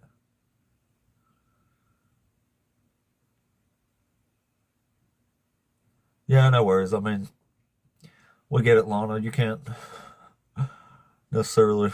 It's indefensible, so we're probably better off not even trying. All right. Xander. Yo, what's up? What's up, man? You're over 18? Yeah. And you're one of the Christians? I wouldn't say that I'm like per se a Christian. I'd say I believe in God and I try to make no assumptions that don't come from within. So do you believe like in the Bible God? Is that what we're talking about? Or We could say that. I believe that there's possibility that the Bible isn't just about one God or necessarily it's I believe that it's possible that the Bible is about a few different wannabe deities claiming to be the true God, and I think that's why a lot of the confusion tends to be very prevalent about why people think there's one God that's contradicting himself throughout the Bible. okay. Well, do you have one of these topics you can debate us on or disagree with? Like, I'll believe that the whatever true creator is out there would be just. well, which God is the true God? Which God do you believe in that you think is just? Well, how would you know his name? You know, he could go Well, by so you're just whatever like a you you're just talking read about from a like a book deist or that something, like a was. deistic God, or You say what? or are we just talking about like a general creator here, a deistic type God, like you don't know its name or it don't have one? I wouldn't like to claim its name, claim knowledge of its name. because ultimately, when it comes down to it, the way that I think of things, knowledge is something that is often assumed. All right. Okay. In my time, I've tried to accept my own ignorance. So, I believe in God, and I do believe in Jesus, or the person who is referred So to you as are a Jesus, Christian? Like, I'm really whether his confused name here. is. I'm a believer. Do I'm we have more of an anything to debate at agnostic all, or? Christian. Well, yeah, I was trying to debate with you there. What? Well, fill me in. I don't know what we're debating. All right. So, I was just, coming up here to kind of sort of express why I believe that God would be just, but my Is it reasoning the is a God little of the different. Bible? Sure, we'll say that. Okay, well, this God definitely isn't just. All right. Can you explain that? Yeah, it has babies dashed to pieces and women raped. That's not justice. And you're certain that's like the true creator? Yeah, he's taking responsibility for it. And how are you certain of that? And how is he taking Because that's what it responsibility? says. It says, I myself have commanded my consecrated ones. So it's literally God saying, I myself am commanding these things. You're So it's certain pretty clear. that's not just another deity or wannabe deities? It's Yahweh, words? the God of the Bible. It's the only Yeah. God whose voice is coming through here. Wait, you mean So Jesus, host? you've not looked into the theories behind that Yahweh is the false God of the Bible, like All right, so pretty much a I appreciate you representative coming of up, Satan. Xander, but I don't think we're going to get anywhere. In the mix, you were over 18 and you're a Christian, right? Yes, sir. But I want to say we should be careful with that compound name or general name people use to associate with God, Yahweh, because when we look in the scriptures or the ancient Hebrew, they called upon the name of the Lord, which is Adonai or El Yeah, or that's just a place Elohim. name, yeah. Yeah, so let's be careful when we use that later translation to say that's the All right, name of well, the God of the I ain't too Bible. concerned about names and titles here, but which one of these topics do you want to debate Well, some today? at least you understand, right, and not just babble about it. Okay. Um, I would say God is just for sure. Okay, well, I say he's not because he deals out punishments that don't fit the crime. He allows generational punishments, and he has a whole bunch of people punished for crimes they didn't commit in the book there. So how's that possibly justice? Well, when we look at the ordination of God, well, according to what we know by word or by scripture or by text, God was alone in the beginning. There was no one with God in the beginning, and he, him alone, created the heavens and the earth according to his good pleasing. So if God created everything according to his will and things act outside of his will according to how he planned it, well, then God will be just, sir. You didn't actually address what I asked you. I did, because when you look at it from a No. So when sovereignty God deals out perspective, punishments for crimes that don't he fit the gives out crime, how is that warning. justice? Yes, he gives out warning, and then the Doesn't punishment matter. comes. It does matter. Unjust would be not Don't giving matter. any warning and doing it because I want to. No, he does. There's a whole bunch of people he don't warn, and he still punishes for what other people did. That's not justice. Cool. Like cool.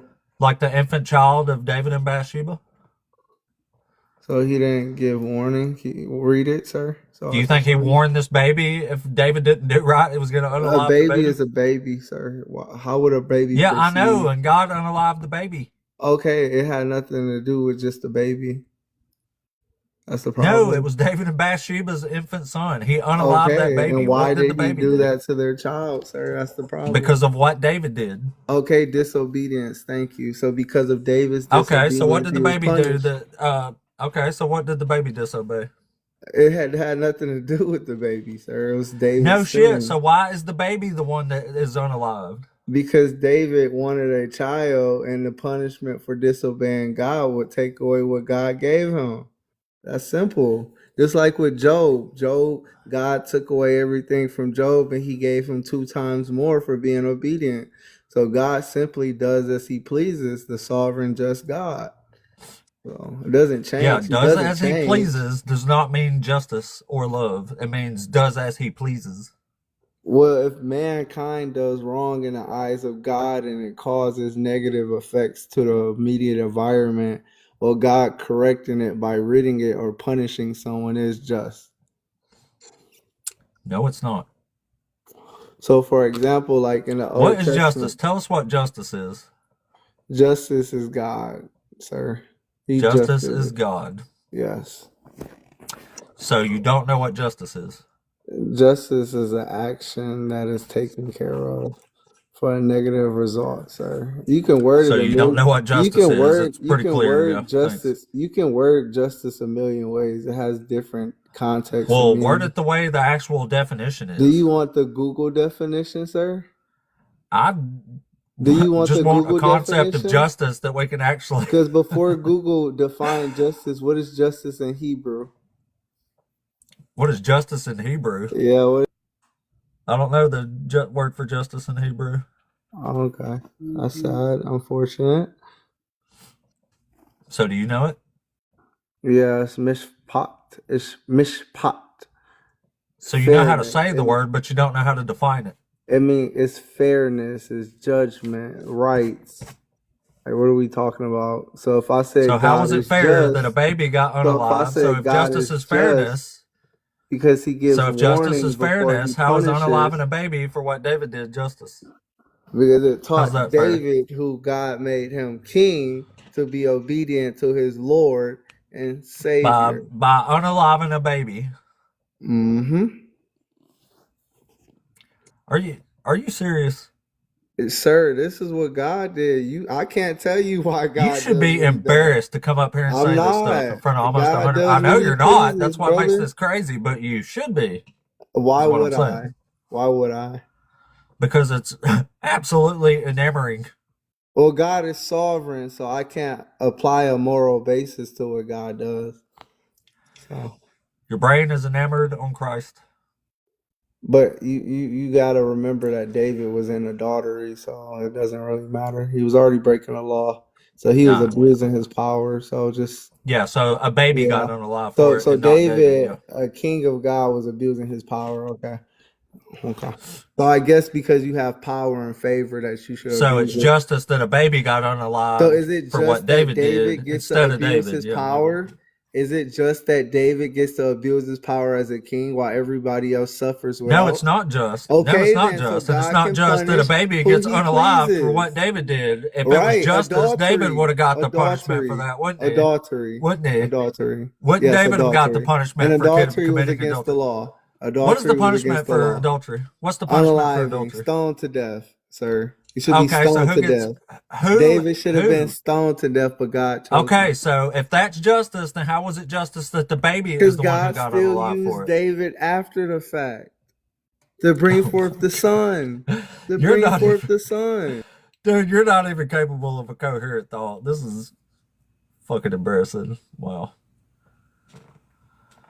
Oh boy, oh boy. Embarrassing, man. Embarrassing. God used David to bring forth the son, and then unalive the son, and this is love and justice. There's no need you coming back up here, man. I think everybody thinks you've said enough there, buddy. We've heard enough of in the mix for the day. Holy crap. Nobody even knows what you're talking about, dude. You're babbling incoherent nonsense. Like anybody even understands what you're saying. Like, God can use good and see what I'm saying? Like, you're just spouting, you're just throwing out words and hoping they land somewhere, and it's not intelligent at all. It's pretty embarrassing, actually. Oh boy, oh boy. Oops. invited somebody on accident there. Don't come up, lady. That was an accident. I tell you what, y'all give me 45 seconds to run and use the restroom real quick, and then we'll bring up the next person here. Give me just a second. We'll run and use the restroom.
Alright.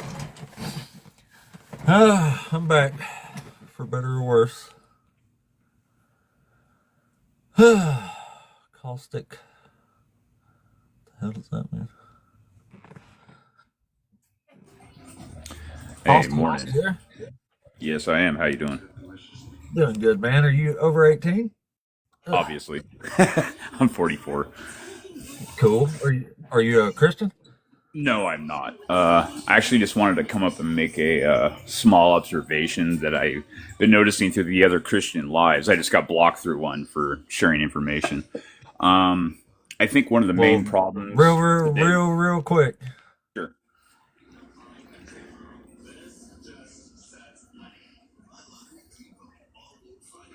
Well, not quick enough, buddy. Yeah, sorry, man. Enjoy the show, but I don't know where that was going. Yeah, I was saying make your case or say whatever you're gonna say real quick, but then you didn't say anything. So death is the answer. That's all you know. Yeah, sorry, man. We just saved the stage for debating up here, man. We just debate Christians. Sorry. Yeah, let us know in the comments and I'll respond there. If God didn't take his child, we could say. If God didn't unalive the baby, David would have kept fucking other women. Really, dude? Is this what you think's like profound answers or something? Wow. Some people crazy, yo.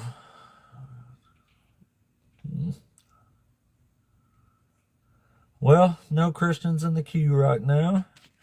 So y'all please keep tapping that screen for me. Let's see what we're at on. What did we get to? 14. I mean, we're still taking off, though. It's like yesterday. The numbers are still crazy good, but today hasn't been anywhere close to as rough as yesterday as far as trying to get a guest in here, though. Yesterday was a wild day. That was the first day in, well, 60 days yesterday. But that was the first time I didn't even bother reposting the replay there. In the mix, you can't come back up, dude. You have nothing to say that's going to impress anybody. You're just going to make yourself look worse. So consider me doing you a favor by not bringing you back up. Well, I want to talk about it, just not with you anymore. Not today, at least. Host is coping with your incoherent babble. I think not. All right, let's try this one here. I think, yeah. Let's figure it out. You there? I'm here. What's up, man? Are you over 18? I sure am. Are you a Christian? I am, and also just like you, I'm just a dumbass kid from Alabama. I hear you. Well, we're the same boat then. Which one of these topics you want to debate us on here? So let's talk about where you were talking about the prophecy about women being killed and infants being killed. Okay. So when looking at that, and he was prophesizing what was going to happen, and that he said he was going to stir the Medes, right? And they had no lust for silver or gold. Right. In any other war at that time, there wasn't the Geneva Convention, right? So that kind of stuff happened in every single war. Yeah, That but he this was is God making it happen. God is Is just my issue here. God is removing himself, and once God removes himself from somewhere, evil takes that vacuum. It says, I myself have commanded my consecrated ones. I have summoned my warriors, my proudly exulting ones, to execute my anger. And what he was stirring was the Medes, Against the Babylonians, which in turn, just like with Sodom and Gomorrah, you say he's unjust. What did he say? What did he say to before he went and destroyed those two cities? Sodom and Gomorrah? Yeah. What do you mean? What did he say? So God was asked, if you find 50 people that are just, yeah. would That you was say Abraham holding him to a standard of justice. Yeah. yes? So what? But did God say no? This is it. This is going to be destroyed, or did He actually go searching for those people? And even as Abraham was bringing down the numbers of how many just people could be found in those cities. Well, if you're going to do 50, why not 45? Why not 10? Right. Did he not go look for those people? He brought his one supposedly righteous man out of the city, but the man, in my opinion, wasn't even close to righteous. None of us are righteous. We're all sinners. Have you ever gave your daughter up to be grape to a crowd? Now, okay, I will tell you this. I make daily devotional videos, and I actually talked about that, and I said that I do not believe that Old Testament style, because it also happened in Samson the same way, where Samson's first wife was given up to one of his companions at his wedding feast, and when Samson went back for his wife, his father-in-law said, I already given her up, but how about her daughter? And I said, I do not believe in that 100%. Especially that's what I'm saying. Like, if this is God's only righteous guy in the city, I mean, ha ha. But like I said, he's not righteous. But he's the only one good. he saved, so he had to have been the only righteous guy, right? So at the end of the day, was it God telling him to give up his daughter? No, I'm just saying that's part of the thing where it's like, if this is the only righteous guy in the city, that's a pretty big joke. Except for the fact that at the end of the day, he was giving up his last thing that he had to save the two heavenly beings that was in his house By giving up his daughters to be great. Right. Yeah, here's my two virgin daughters. Y'all take them and do whatever you want. As him doing that as his last hope, that they would not try to even touch the two that was in his house. Not the way I would have went about it. I don't believe it. Okay, so since we have 2020 hindsight, if your house was surrounded and you had two guests in your house and they said, bring them out so that we can know them, how would you deal with that? Anyway, but saying, here, take my daughter instead. Anyway, not even an option. Okay, let's take the daughter off. I would have went down fighting them is what I would have done. You would have went down fighting them. Okay. Yeah. All right. No scenario where I give my daughter up for grape to a crowd of grapists. No scenario. So they're gonna have to kill me first. So you die first, and that happens, and they come in after your two guests that you have in your house. Yeah, after I'm unalived. Yeah. Okay. I mean, there's nothing I can do about it after that, is there? Okay. I mean, I just want to go. I just So want to what's say more that honorable, to go down fighting for something like that, or to just say, "Hey, nothing I can do about it. Here's my daughter." no, Which one is the no, most honorable? on this point, and I can say this is the only point me and you are gonna agree on, of the fact that I don't believe in that either. I don't believe the fact of giving their daughters up for anything in that story or in Samson's story. But So, is there any scenario you can think of where women deserve to be raped for a punishment for whatever? do so with the prophecy on it, it doesn't say that they deserve to be done that way. It No, says no, no. it, That's what I'm asking you. I'm but saying, is there but any scenario where that's a fitting punishment for a crime, is to have when women you raped? run that you're doing apples and oranges there, buddy. No, I'm not. I'm just Yeah. asking Oh, you a question. yes, you are. No, there's not any scenario for that to happen except for in Thank you. this. For Oh, this except right for. here. No, for in this story, there is in this prophecy, they're not saying that they deserved it. It said this will happen because what you can tell throughout all of history, they knew Well, what God war thought would they bring deserved it. it because it's what He does to them. And He doesn't even just do this to the Babylonians. In Zechariah chapter 14, He also has Israelite women raped. This isn't even about the enemies. This is He about had anybody who don't like that has the audacity to not follow His laws.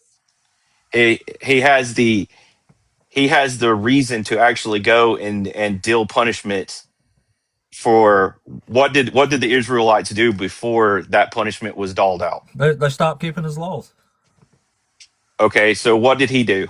If you're not going to keep my He if has them raped and babies dashed to no pieces. In some cases, He makes them eat their own children. Like, it's pretty he awful so, shit. so basically so he removes himself, right?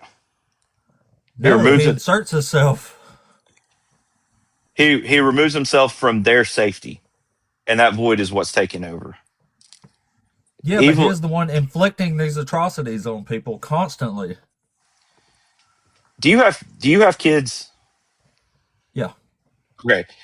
Do in when doling out punishment, uh, is for whatever got them to a punishment? Is it on you the reason that they got punished, or is it on them because they got punished? What do you mean? It's if they did Like, something to get punished, then it's their fault. But if it's me punishing them by something that doesn't fit the crime, then that's not justice or love. Either way. so where does your knowledge of what fits the crime compared to what God is doing as being omnipotent? Well, it's subjective, but I don't think it's ever a scenario that I can think of where it's okay to dash babies to pieces and have women raped for any reason at all. There, I know we're going in a circle here because I'm going to go no, and you're going to say yes. So, I don't uh, know why you would go no, but because you've already agreed with me, actually. But well, I mean, uh, whatever. well, I agreed with you on the graping part and the killing of the babies just because. But what I'm saying here is the fact that in history with no war crimes, quote unquote, everything was on the table. I mean, even the Romans. You can't tell me even the Romans or the Saxons at the time would go in, pillage a town and not kill literally everybody and rape every woman on their way through the town. Or grape, sorry. Yeah, and I don't say that's justice either. You don't say that's justice, or No, I say that's atrocities that Rome inflicted on people because it was Rome. But the problem is, this isn't people just doing this to people. This is God making this happen to people. this That's my whole is issue here. okay. All right. This isn't Well, things out of God's control. This is thing God is controlling. He's making this stuff happen over and over and over again. due to their wickedness in Babylon, right? It doesn't Per matter per what the per the wickedness word. is. No. There's nothing that can deserve these punishments. So, okay, what was one of the strictest punishments in the Old Testament? What could happen to you that would be the most strictest punishment in the Old Testament per God? Probably getting set on fire, I would say. Okay, I would say it's losing your lineage, right? I would say it's Like, getting set on fire. okay, what the big thing? The big thing in history with them is your family's name going, right, and your lineage happening, and I mean, throughout if the that's Old your Testament. opinion, yeah. Okay, throughout the Old Testament, how many people's lineage, or how many men's lineage ended due to their actions? I don't know. I haven't counted them. Okay, more than 5, you'd say, more than 6. I'm talking about actual Sure. big characters. Okay, so at the end of the day, that's his his quote unquote most just punishment is ending your lineage, is ending your namesake. For what kind of crimes, though? Well, first of all, sin is sin in Christian belief. So, Yeah. and what does he That say? doesn't make it just, though. But what does he say? If your father's sin follows you for 4 generations, while Sometimes 10. I mean, when he's talking to Moses and he's telling him how he's a jealous God, he tells him, your sins can follow you for 4 generations, but if you love me, I will bless you for 1,000 generations. So, Okay. when he's laying out these rules and these plans, it's not like they weren't blindsided on what his deal was when it came to what he's expecting, and and then turn around on the other side of what punishment and being a jealous God was. Yeah. The problem is the punishments are things like being set on fire for things like having sex. Well, that's sexual immorality, and that right do there. people deserve to be set on fire for that? Who was set on fire for sexual immorality? It's one of the laws in the Old Testament. It says if the daughter of a priest gets up to sexual prostitution or promiscuity, then they should be set on fire. That's their punishment. Okay, so we're in the Old Testament, and as a former Christian, what do Christians follow more, the New Testament, Old Testament, or the New Covenant, or the Old Covenant? I don't know what they follow, but it's not the Bible. It 100% is the new covenant. Like it's Jesus, their idea of the new covenant. It's not what the new covenant actually is. Can you explain it? Can you elaborate on what that is? Like, what do you mean by that? Have you ever read Jeremiah? I've read the fact that when Jesus comes in and says, "Hey, you can pretty much eat whatever you want to eat. If someone comes to me when they come to me as they are, that's how they'll stay. They don't have to be circumcised, uncircumcised. You can eat whatever you want. That's just going into the body and not the soul." Well, it's not a new covenant. That is changing the covenant. That 100% is. And then, but even in the New Testament with adultery, do you know what the new covenant is according to God in the Old Testament? The new covenant in the Old Testament. That's I don't know. Don't even know there is a new covenant in the Old Testament. So there's an old covenant, a new covenant, and the newest covenant. No, there's just a new covenant, and then there's the New Testament's idea of a new covenant that's not actually based on anything from the Old Testament. Okay, so tell me what the new covenant in the Old Testament would be. So the new covenant in the Old Testament is formed when the exiles leave Babylon, and it says if this covenant is ever broken, then Israel will never be a nation before God ever again. So if this covenant from the Old Testament went away, then there is no new covenant, according to God. And this covenant don't involve anybody dying for your sins. In fact, it involves actual justice, each dying for their own sins. So according to the new covenant in the Old Testament, no one can die for you. You have to die for your own sins. But yet he sent his only begotten son to do just that. No, that's just what the New Testament made up. how can you justify the Old Testament being correct in what it's saying, and I the don't think new it's correct, but I'm saying the New Testament can't be correct based on the Old Testament when it can't read the Old Testament properly. Because Jesus says, I came to fulfill the law and the prophets, but he doesn't fulfill any of these prophecies.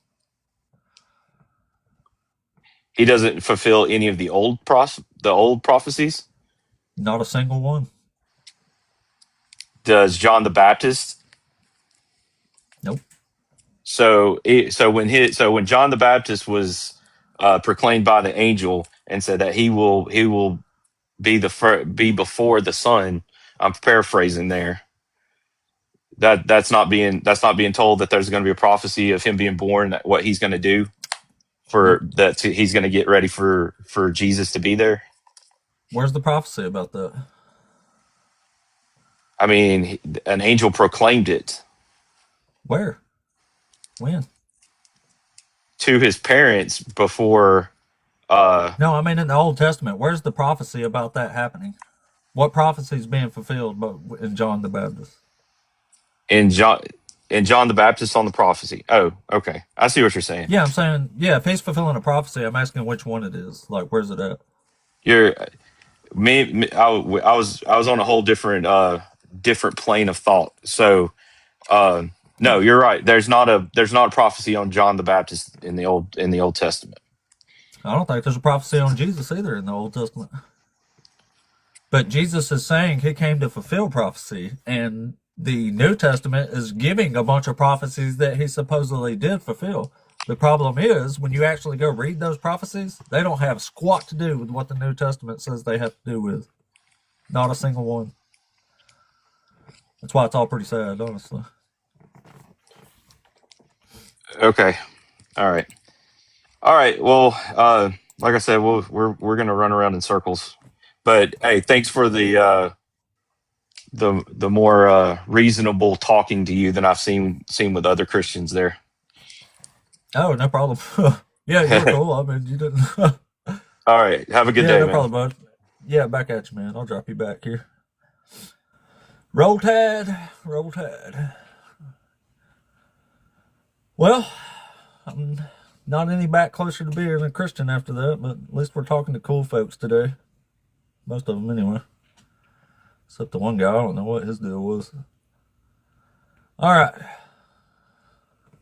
Let's see if any of these other folks are still here. They might not be. Some people request up, and if they have to wait more than a few minutes, they usually don't stick around. Sometimes they do, though. Let's try GFS. Oh my God, I'm going to sneeze.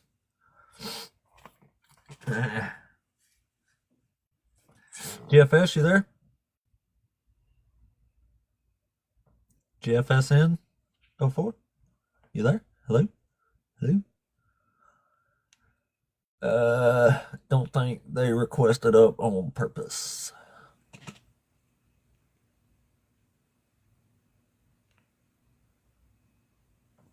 Psalm 22 isn't a prophecy, bro. It's a lament of David.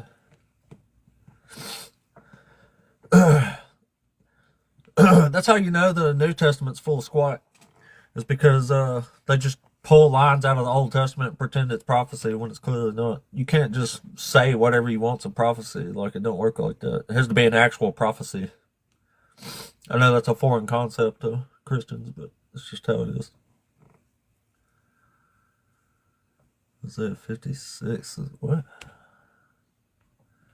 Something about Israel being beaten, man.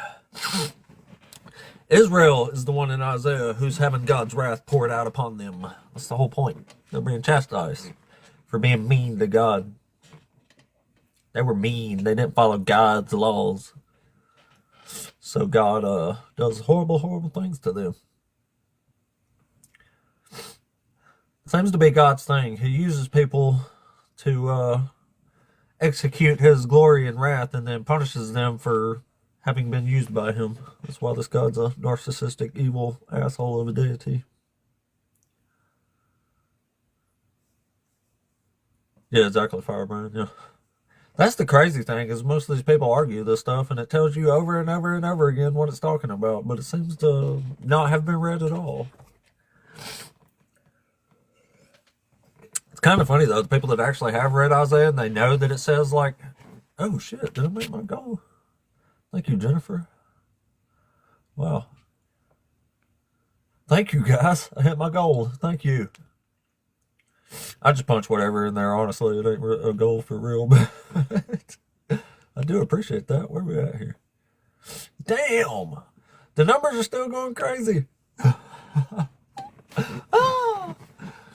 God, I love this channel and stuff. Y'all are freaking awesome, guys. I mean, fucking awesome. Thank y'all. Thank you, Jennifer. Thank you, Davin. Holy crap. I can't believe the engagement I get on this channel. It's wild. Who's, let's say something here. Oh, wow. Y'all blow me away, for real. No, those aren't prophecies, man. You're just naming off stuff and pretending it's a prophecy. Like, for example, when a prophet speaks, it is literally God's words coming out of their mouth. Like, they are literally speaking as God. That is what a prophecy is. It's like God's proclamations. When Jeremiah gives those, he says, I am making this happen. I am doing this, I that. He's saying I, and he means I, God, but it's a man talking. That's what a prophecy is. It's when God's words come out of a mofo's mouth. So in Psalm 22, for example, when it starts off by saying, God, why have you forsaken me? That is David talking to God, not God talking through David. So it is not a prophecy. That is not how prophecy works. A prophecy must be predictable, and it must be in some reasonable time frame where the people witnessing this prophecy can judge if it's a real prophecy or not. So there's no such thing for real as a prophecy that happens 1,000, 2,000 years later. It doesn't work like that. That doesn't make it a prophecy. I don't know what was hard to understand about that. Jesus repeating something does not make it a prophecy. It just makes Jesus repeating it. It's only one gospel. It's kind of funny that that's Jesus's last words in, what, Mark? Yeah, that's in Mark. And then in other ones it says, Father, I commit to you my spirit. And then it says, it is finished. So, like, they can't even get Jesus' last words right. Every gospel's got something different to say. And again, it's pretty sad. See, if that was... Yeah. It works both ways. If the Bible was 66 books, or whichever version, however many you got that you read, if it was 66 books that actually were cohesive and agreed with each other, it would be that much stronger of a case. But in the same regards, it's a double-edged sword. So in the sense that it has 66 books that don't agree with squat, it doesn't look good for Christianity. It never will. The problem is, nobody actually reads it. And then they pretend it's one big cohesive work when it's clearly not. It's clearly not. But anyway, we are lagging a little bit compared to the usual buffet of folks we got up here to talk to. I don't know about that. I did not, Mummy, because it just wasn't a very good one. I didn't feel good about it. We literally didn't have one good debate yesterday. It was a scarce amount of people coming up and hollering, so I didn't even post it. I just did like a throwback posting, but no, I didn't post it. Didn't see the need for reals. It's the first show like that I've had this whole time. And this is my 61st day in a row. And yesterday was literally the only day I've had like that this entire time, over 100 streams. For some reason, yesterday was special. I suspect it was because it was, thank you, Dr. Josh. I suspect it was because of some stuff that happened right off the bat of the show. And unfortunately, if I win the debate, what will you do? I'll change my ways. I'll change my ways. That's what I'll do. I had you up here, but I didn't hear anything when you came up. Yeah, Jennifer, I have been saying that. That sucks. Like, if it would be so cool if it was actually recording the whole screen up here, but it don't even do that. And sometimes when you what do you call it? Download the replay of the lives. It takes out words like it's just weird. Sometimes it won't show the people that pop up, and then the next one it will. So I have no idea how or why TikTok operates like that from the downloads. I have no idea. That's TikTok's own understanding, I suppose. Yeah, well, we do download the whole live. I'm just saying that it never shows comments or anything. It doesn't show how many people was there. It literally just shows the screen right here, and not even the boxes sometimes. Sometimes it will show when the guest pops up in the box, but sometimes it don't even show that. It's literally just me sitting here. And you can hear a voice, but sometimes it doesn't. Again, you know, is what it is, though. Is what it is. My YouTube channel's actually been doing really good like the past week. I don't know why for real or what changed, but seems to be doing pretty good. It's almost doubled a little bit here. Doesn't say pierced, not in Psalm 22. That's a lost word. Nobody even knows what it was supposed to say because it's like a weird corruption of the sentence or something like that.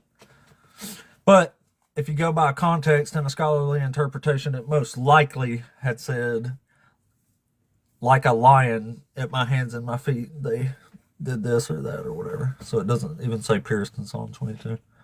And no matter what it says, it's not a prophecy either way. You're not stating prophecy. You're just saying random shit and calling it prophecy. It's typical apologetics. This is a prophecy because I say it's a prophecy based on a misreading of the word.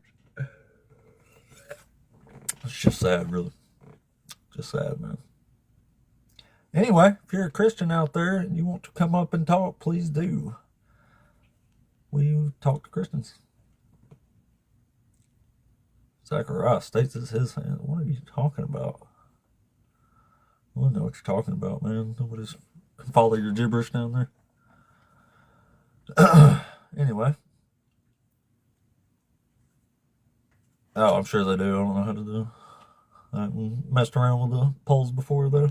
But anyway, if you are a Christian out there, we've had a pretty damned good run today.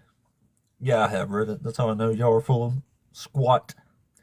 When y'all proclaim a bunch of this crap that you proclaim from apologetics.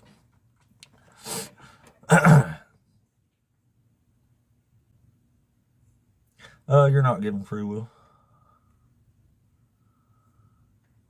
I don't think. Make a poll and you'll debate me. What does that mean? Just come debate if you want to debate. What the hell do we need a poll for? We can ask the people in the comments after that.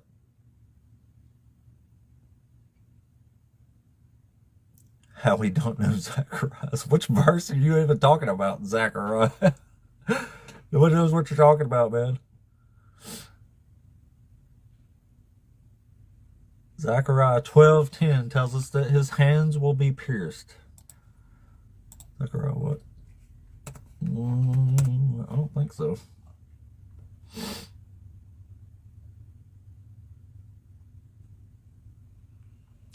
All right. Zechariah 12, verse 10. And I will pour out a spirit of compassion and supplication on the house of David and the inhabitants of Jerusalem, so that when they look on the one whom they have pierced, they shall mourn for him as the one who mourns for an only child, and weep bitterly over him as one weeps for a firstborn. Well, that did say pierced. I'll give him that. Now, what's being pierced there? What does that have to do anything with a crucifixion or anything of the sort? Seems to be talking about Jerusalem, from what I can tell. Yeah, exactly. The wrong verses. Huh. Interesting. Jerusalem's victory, an oracle. That's how that chapter starts. Mourning for the pierced one. Yeah, it seems to be talking about Jerusalem. Interesting. How about them context? How about them context? Oh, you're on to another one already. My bad. Well, oh, I thought maybe dude requested it, but he didn't. Are you talking to me, Eric? The Bible made me turn away.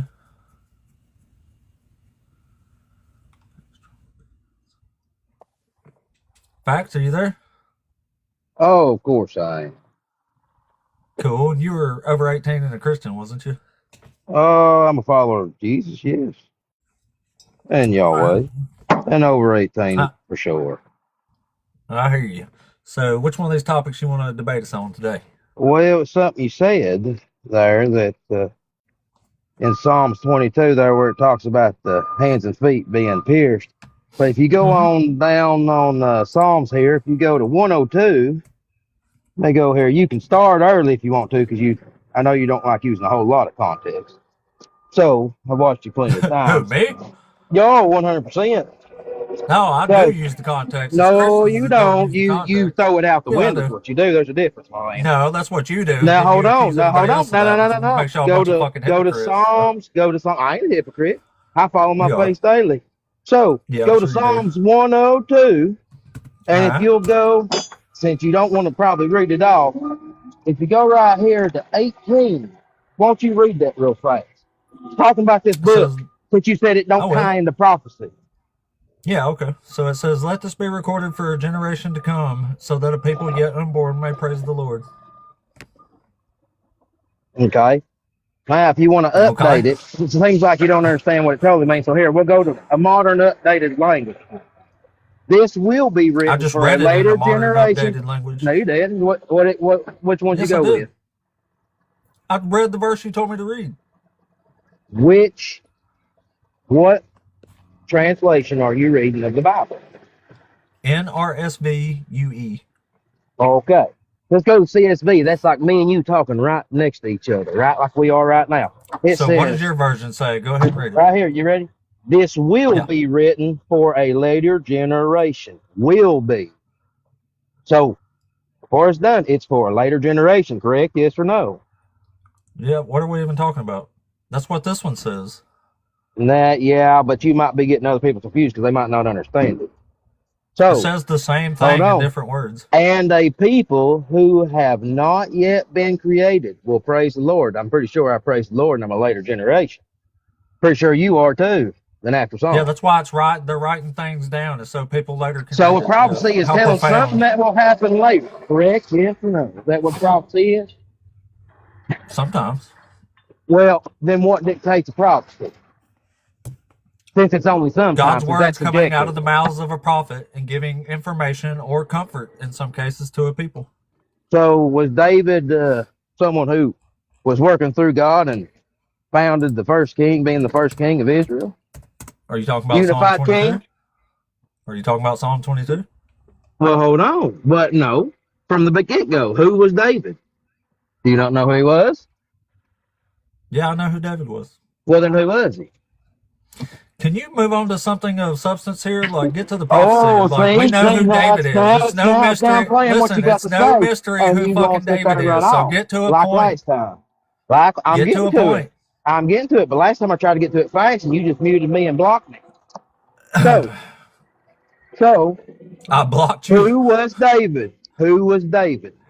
Who was David he was a king in the Bible? A king of Israel. A king of Israel. Which one? Which one? What do you mean, which one? Who was David? Everybody He was knows number who King one. David Exactly. is. Now get Number to a freaking one. point. Now, what did he do? What did he do? What did he do that brought him to that level? He was a child. What did he do? Watch goats. Oh, he didn't kill Goliath, huh? Oh, yeah, yeah. Oh, well. So he took and got the Spirit of God. Okay, and so he got what's the the blessings point? and Get went through. to a prophecy, my man. So, okay, then he was a prophet at the same time, my man. Okay, so give us a God prophecy. walked through. Okay, David go to 22 where it talks about his hands and feet being pierced 800 years Doesn't say before. that. Oh, buddy, here we go. All right, hold on, let me go back here. Yep, here we go.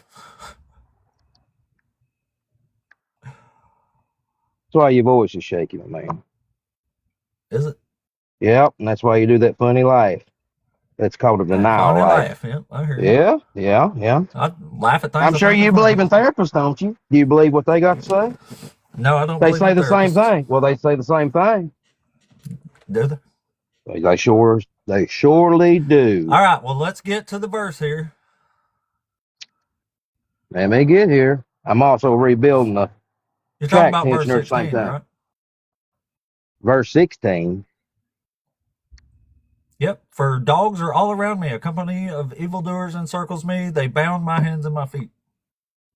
Oh, well, did they do that to Jesus?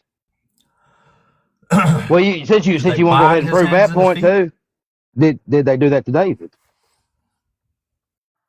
No, this is a mistranslation. How's that? That's just an assumption. I It's didn't not. know you was around while he wrote it, and no one agrees on that Was you except for you, around while he apparently. wrote it? Don't have to Oh, be. all scholars agree with me and not you. No, they don't. Yes, they do. No, they don't. Maybe Yes, they ones do. who only view the world through subjective viewing. Subjective viewing. A subjective worldview, yeah, in an objective world, which kills your point of view in the Okay. first place. So, what makes this a prophecy? What makes it? Because those whole terms and everything, you don't think David could have possibly been shown by God what was going to happen to him? Because it didn't happen to David. And it was 800 years before anyone ever got pierced through their hands and their feet or their clothing. Nothing in Psalm 22 says anybody got pierced. Okay, well, hold on. Let me get here. That's just your version that you're reading of Christianity being dishonest. Then why does that go from 1560? Why does that go from 1560 to now, my man? What are you talking about? Because I also study the Geneva Bible. Because Christians why lie did they and write put the words Geneva in there Bible? that's not actually there. Because Who did? Or Whoever maybe you translated their could be a Bible. liar trying to lead This people word straight down a ain't path. there. Can you calm down? I'm calm, buddy. You don't sound calm. You sound like you're I'm about calm to as I'll bust get a out. I'm tractor to outside pieces around. there. No, Your voice I is already got shaky. the tractor busted to pieces. Oh, okay. I don't try to make monetary. Yeah, well, no matter how bad you want, profit. the Hebrew in Psalm 22 will never say the word pierced.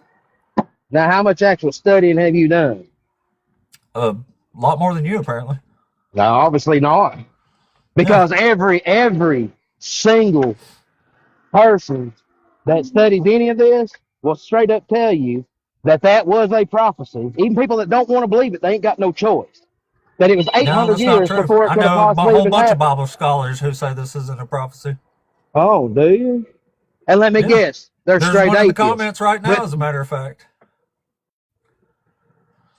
let's go here. Let's see if you even have a foot to even stand on to even have a rational thought. Do you believe in evolution? Yes or no?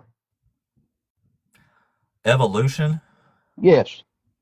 We're talking about Psalm 22, my man. Yeah. Well, this will tell if you've even got a foot to stand on All to right. even speak the words you are. So are you? All right, fine. Do you believe in evolution or not? Yes, I do. Then how do you have a rational thought? Because the brain cannot go to a new thought process. I just take hold on. evolution And on even Darwin admitted this himself. I It's just in take the it on very faith. first couple lines. Whoa, exactly. So you're Yeah, exactly. leading blindly to lead on more blindly. It talks about that in the Bible too. Yeah, I just have really strong faith in evolution, yeah. You have a very strong faith that not a single leg to stand on to make a theory into a scientific law or even an actual scientific theory. Facts trump stupid brains, you know. Oh, does it? Well, here's Yeah, the do you know fact. what a Here's the scientific fact. theory If there's is? no Do you know what a reason for the scientific brain theory to is? evolve into rational thinking or logical thinking other than survival mode, then you cannot trust your own brain. Right now. Oh, Yeah, that you can't even trust your own yes. brain. That's the first. And even Excuse me, Darwin, the sir. person you're claiming to believe in, said the I same didn't thing. claim I believe in Darwin. If you believe in evolution, it's his theory. And he said there is no point. He's It's the a one who pipe started dream. the idea. Modern evolutionary Yes, theory is yes. completely But guess different. what? He said it's a pipe dream. He found nothing. And What they is a still found scientific theory nothing. defined as, sir? You have to observe it. Name one time you've seen one animal What become is a another animal. scientific theory? I haven't seen an animal become another. That's Okay, not even now how name one evolution works. time. That's Now just name you one lying time and showing any your ignorance about scientist have evolution. observed this. Name one single time any They scientist has haven't observed because this. it doesn't happen. Because and nothing it does not evolution happen. You says just said that. it. No shit. You're just making that up. No, I'm not. Darwin said it his fucking Yes, you self, are. man. No, he he's made it not. No, he himself. didn't. Yes, No, he he didn't. did. Yes, Show he us, did. man. It Show us starts where the damn book Okay, out. show us. Because I Show believed us. in evolution too. I Show was an us. atheist at one time too. Show us. You Which show. words? Which I page? tell Which you, book? You're the one saying. his You're the first one lying. Show evolutionary us where it theory. says it. He tells you that he observes nothing, and that it is never going to be able to be proven in his own words. You don't know what you're talking about, do you? Neither do you. No, I do. You don't. No, you don't. Because you just Yes, I said, do. okay, then No, how does David? You're just all you're doing is straw man. You didn't even know who David Nothing in was. evolution You call says an yourself an animal ex-Christian, poops but you out didn't even another know what species of David did animal. until someone had to That's tell why you you that don't he know what killed the fuck you're Goliath. talking about. You're just making Why yourself did look like an Why did idiot, David man. pick 5 smooth stones? Why did David pick What? 5 smooth stones? Because Why of did evolution, they? obviously. No, he picked 5 stones because Goliath was 1 out of 5. So he picked 1 in case the others came. He had 4 more ready. But David didn't know nothing about Goliath. So how in the world So would he we're even back on know that David he now. had other brothers? Well, it's another. Well, it's Show not me prophecy. show me any Hebrew where this says the word pierced anywhere in Psalm 22. Bring it up. Bring what up? Bring it up. I've The got it up. Torah is the same. I've been trying to talk about this the whole time, and you went The off on a straw Torah is man of the evolution. same. What do you think the Old Testament is? Where do you think they got it? How did we get the Old Testament for people who weren't of Hebrew descent? Do you know how we even got it? Do you even know how we got the Bible? How we got Genesis, Exodus, Oh yeah, Leviticus, Deuteronomy? How did we get it? Magically? No, it was by force because they didn't want to give it. Oh, it was by force. By a king, God forced them yes. to give it. Yeah. No, God didn't, but a king did. Oh. He separated them one by one in groups and said, give me the truth or you're done for.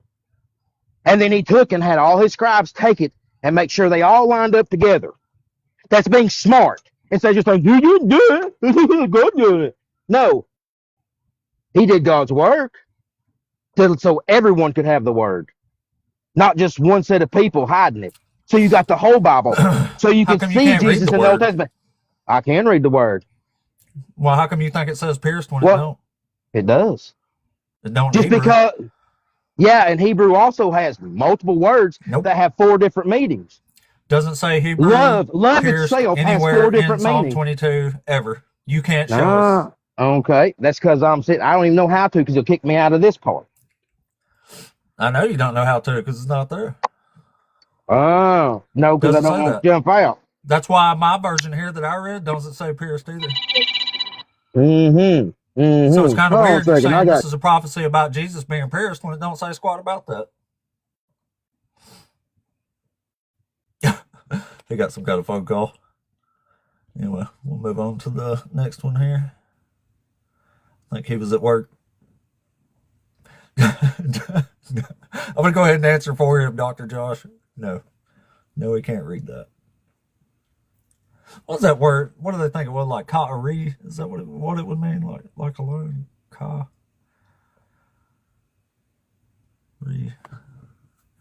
Pretty sure that was it. But I could be wrong, but I'm thinking that was the one. Or maybe it was, I'm pretty sure it was this one. This is the one nobody even actually knows what it said. Okay, thank you. God, I love having Dr. Josh here. Yes, that's it. Nobody even knows what this was originally supposed to say. Like the word isn't there in any text anywhere. Like it's placed in there. And if it's placed in there by a Christian, it'll say pierced because it's obviously about Jesus. And obviously Darwin said animals poop out other species of animals. How did he used to believe that? Like he said I used to believe in evolution. I was an atheist. Like that's the shit you used to believe, that animals pooped out other animals. You didn't believe in evolution, did you? No, you didn't. All right, let's try this feller here. What's going on, man? What's up, man? Are you ever 18? Not much. I'm just sitting here reading through the comments. I'm not a believer. Before I say what I wanted to say, I don't believe in Christ, and most people would consider atheist, but I'm not. I don't classify myself as anything. because Well, originally, whatever you want to say it real quick, because we usually yeah. just save So the I'm stage sitting for here debates. reading through the comments, and there's a lot of judgment in the comments, and I really hope that you folks that are down there in the comments that are judging as hard as y'all are, I hope y'all aren't Christian folks. Because if there is a God, he's only supposed to be the one to judge folks. And you guys are down there judging this host like very fucking harshly. And I hate to see where your hearts are at. Yeah, I hear like, you. really. We hear you, buddy. Thank you. But yeah, I'm used to it. It actually don't bother me. Like I said, I did MMA for almost 10 years, man. I've had my ass kicked in front of like 3,000 people. This ain't so bad. This ain't nothing, hell. But it works both ways, honestly. It works all the way around. I get crappy comments. They get crappy comments. I mean, it don't matter. We're all here judging each other ultimately. So, besides, you're just gonna get into the rough weeds where, if you're bringing up that part on the Sermon on the Mount, it'll also say, once you've achieved this righteousness or removed the plank from your own eye, then you can judge. So they'll just say, hey, I did that, so I get to judge. So that's a weedy argument anyway. Anyway. What is this fella's name here? Javen? Javon. Javen? Javoni? Javon. Can you hear me? Javon, okay. Yeah. What's up, buddy? Are you over 18? I'm a Christian. I'm Are British. you over 18, Christian? Yeah, I'm over 18 now, sadly. Cool. So which one of these getting topics old. you want to debate us on here? Well, I wanted to talk about what you were talking about before, about Psalms 22. Oh, yeah.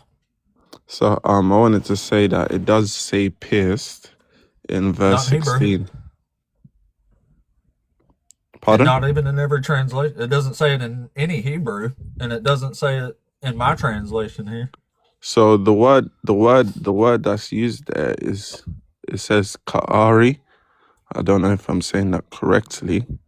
And it means to dig, to plot, to bore, or open.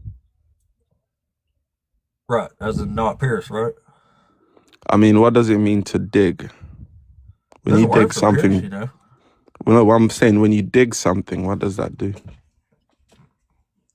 Digs it, I guess. I mean, like... That would put a hole in it, no? And to bore something... maybe, like scrape.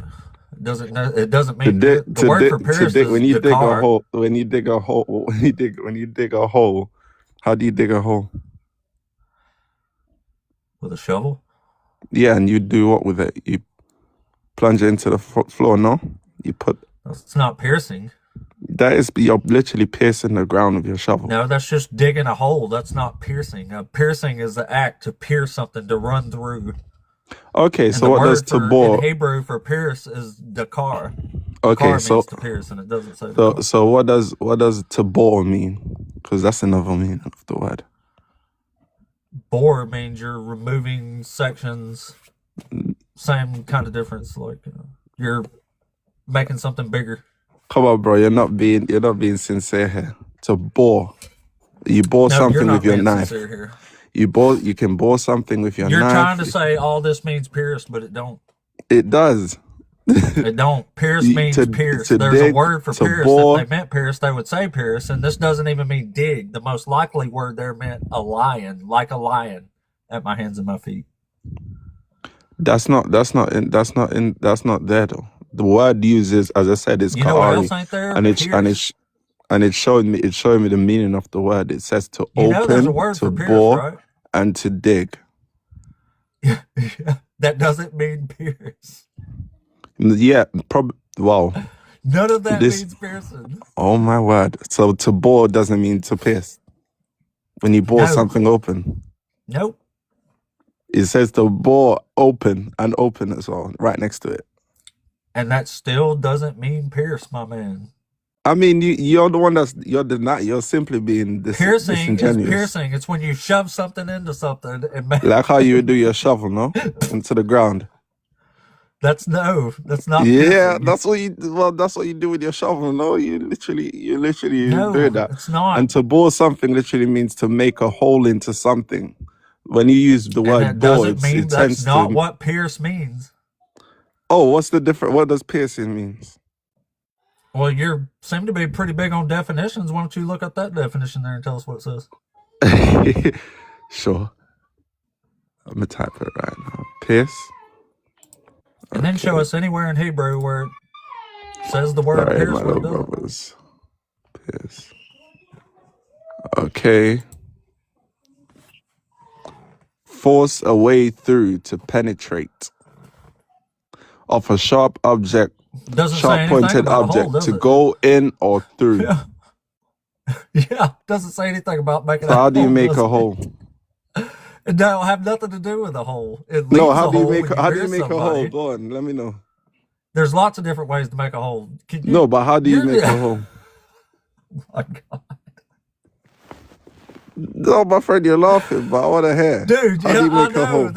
It's because this is so crazy. Like, Yeah, because it turns out there's other ways to make a hole yeah, now without because you just piercing. read the definition and it didn't say nothing about a hole or the process to make a hole. It's talking about to shove through, wasn't it?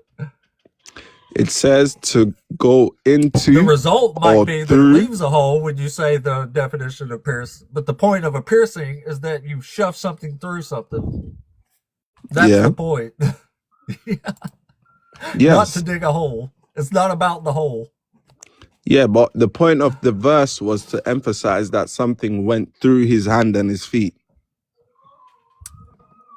Yeah, Yeah, but it doesn't even say that in Hebrew. So, I mean, it's not getting us anywhere anyway. that's what it says. It said they bore or dug. Once again, you know they have a word for pierce, right? What's the word? Dakar. Let me see. How do you spell it? I don't know. I'm gonna just type in I just pierce heard it in said 50 Hebrew. billion times in Hebrew now. Pierce in Hebrew. Let's see.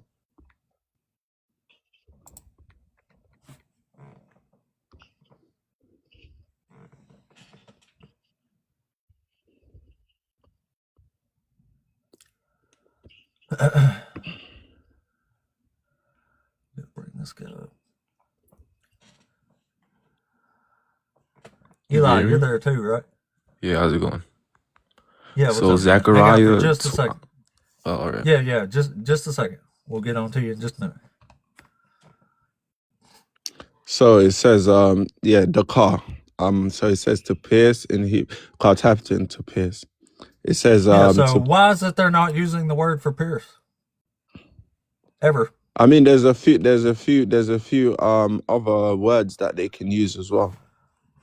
Why wouldn't they use the word for pierce if they meant pierce? No, there's a few words for pierce. That's what I'm saying, you know. All right, well, which one of them is ka'ari? Okay, Or ka'aru even.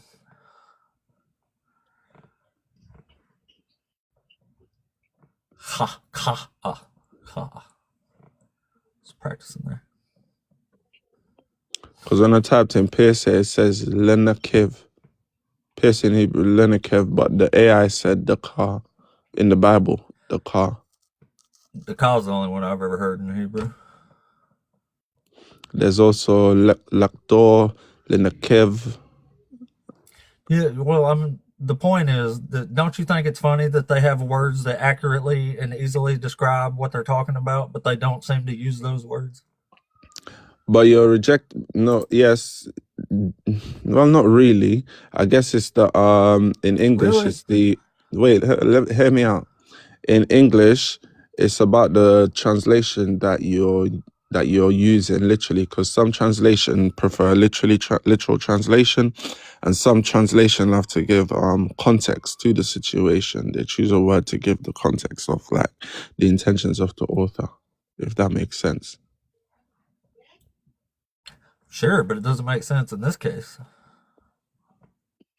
Because actually, I don't even know where they got this they bound my hands and my feet is what this one says, so I'm not sure where they got that.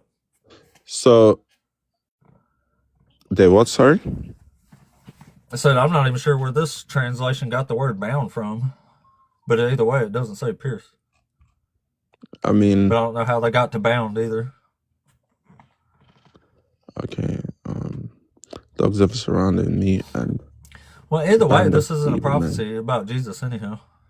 Yeah, I mean, the point is that something was sorry, punctured his what do you call it? His feet and his hands. I'm sure I can concede to Pierce. If this is the most accurate and what I've heard most Jewish rabbis say this is like a lion at my hands and my feet. And that actually makes perfect contextual sense because in this whole chapter here, it's constantly using metaphorical animals to describe what's going on. Like many bulls encircle me, strong bulls of Bashan. And then in 16, it says dogs are all around me, evildoers. Like it's describing animals. So it makes perfect sense that this would actually be saying like a lion. So, I mean, it's comparing those. Oh, Dr. I Josh understand. said, Dr. Josh actually speaks Hebrew. He says, bound comes from a suggested intonation from whatever that is to a form of whatever that is. Oh, okay. So at least they have a. Okay, well, that explains that. So at least they got some sort of basis for bound here. But I don't think there's no basis at all for the word pierce. Okay, maybe that's what I'm saying. Probably just the translation. However, the meaning of the word, it still describes what happened to Christ. He was brought open. This isn't talking about Christ, and it's not even a prophecy. It's a lament of David. This isn't God's words in the mouth So of a prophet. This is David's words talking to God. It's the opposite of a prophecy. Can I state my prophecies? go on, Eli. Okay, said so that? in Psalms I'm done. 16:10, it talks about him being buried, and he would not be able to decompose. He will rise again after the third day. That's Psalm 16:10. And the word pierced is clearly stated in Zechariah 12:10. That's prophecy. Verse 10 in Psalm 16 says, "For you do not give me up to Sheol, or let your faithful ones see the pit." Psalm That's 16:10. yeah. That's just saying you didn't let me die. That's all that means. Yeah, that's referring to him not dying. He's risen up again. Well, you said, yeah, but you threw in 3 days and stuff. Where does it say anything like that?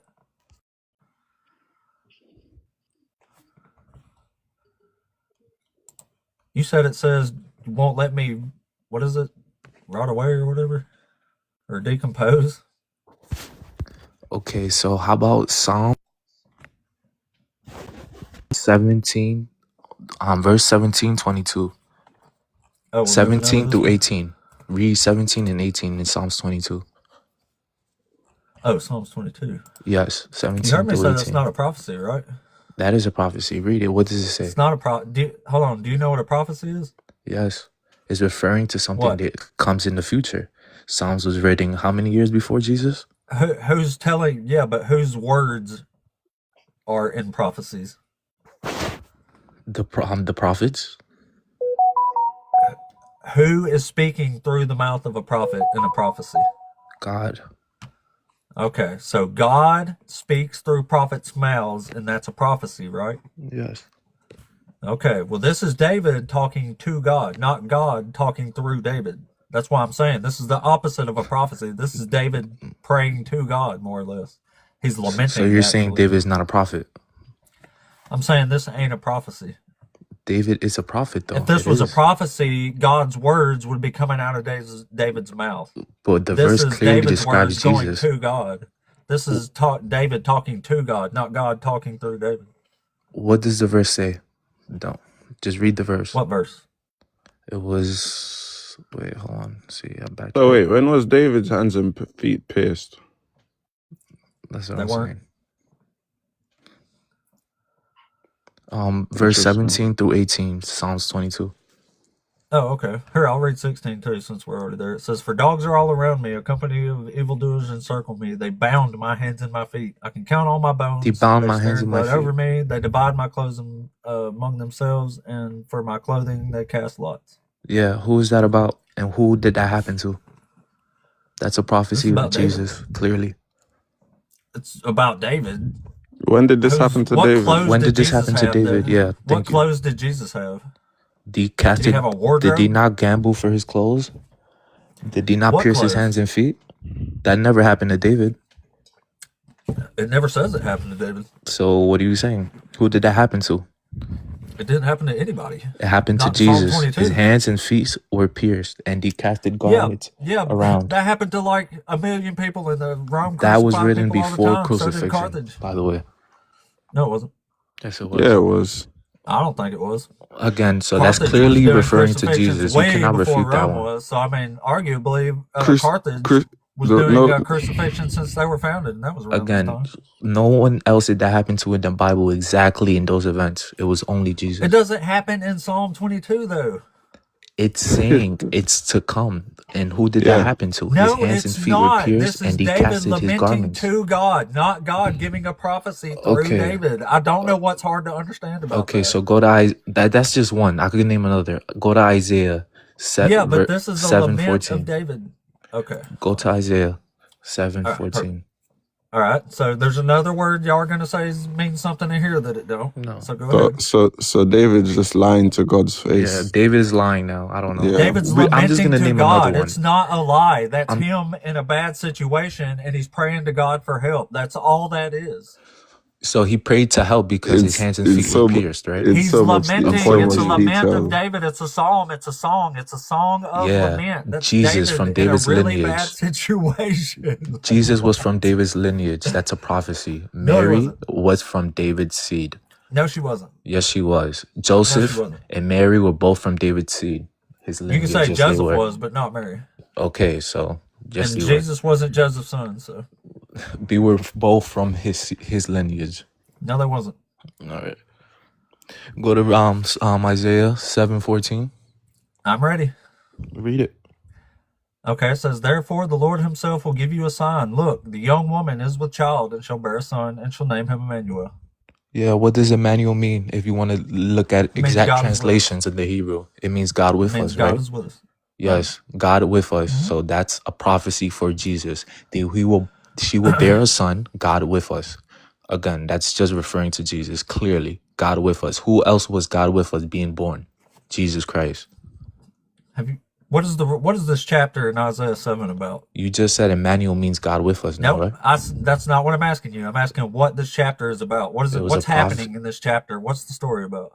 Was it, you tell me, was it not a prophecy of the You tell woman me. Mary? That's what I'm asking you. You seem to know It this was is a about prophecy Jesus, so I'm referring asking to you what Mary. it's actually. What is the context of Isaiah 7 about? What's I'm happening? telling in you the this chapter? context. It's Jesus to come. Emmanuel. Where's this? Nope. Never says anything about that. If you just said Emmanuel means God You with don't us. even know what's happening in this chapter. Reread That's the literally verse. all you can say is it's I'm about not. Jesus. I'm not even adding words. I'm just giving you scripture. Reread the verse. You are adding words. I'm not. I'm letting you read it. You are. You I did clearly read said it. It says, Emmanuel means look, God the with young us. woman is with child and shall bear a son and shall name him Emmanuel. Yeah. And what does Emmanuel mean? It means God is with us. Okay. I'm just gonna go with there. I'm not even gonna say nothing more. For the people who want to listen, I Okay, gave you the so verse. what is this chapter actually about? What is happening in this chapter? Well, is implied even more in Isaiah 11, 1 through 10. Dude, can you tell me the actual context of I Isaiah gave you the chapter 7? context. Like, It's what referring is to happening? Mary. No, you didn't. Is God That is telling? not the context. Is God telling? What do you call it? King Ahaz. That's right. that he It's can about the Assyrian ask- invasion into Judah. It has nothing to do with the coming Messiah. Oh man. Emmanuel is Isaiah's son. It tells you that in chapter 8. So what does Isaiah 11, 1 through 10 mean? Isaiah 11? Yeah, 1 That's through about 10. somebody from the stump of Jesse. Read the verse. Hold on. Let's just go back. We're going to finish Isaiah 7 first, and then we'll get to 11. Okay. Oh, let's go to Isaiah. All right. So where does it say this child's going to do anything at all? Where does it say this is a Messiah? Where does it say it's about a Messiah? What happens here? Okay, cool. And where is it? Isaiah 7. What verse? Really? Oh yeah. It was Isaiah 7:14. Yeah, 14 is the cherry pick line that the New Testament's using. Yeah. That's just one prophecy though. And it's you keep reading the entirety of Isaiah, you just keep seeing it.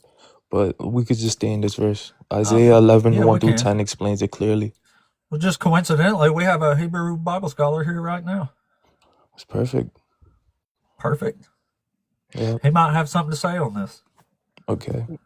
Yeah, I just think, and thank you, Boss Dave, for having me up. I think maybe the disconnect here is understanding or engaging with the difference between what a text meant in its like historical context and how a later group utilized that text, right? And I think so. Certainly, if you read through the Gospels and you see the way that the Gospel writers utilize the Hebrew Bible, and you can say, "Well, yeah, look, see that that's clearly." I mean, they say it's referring to that Jesus is fulfilling that.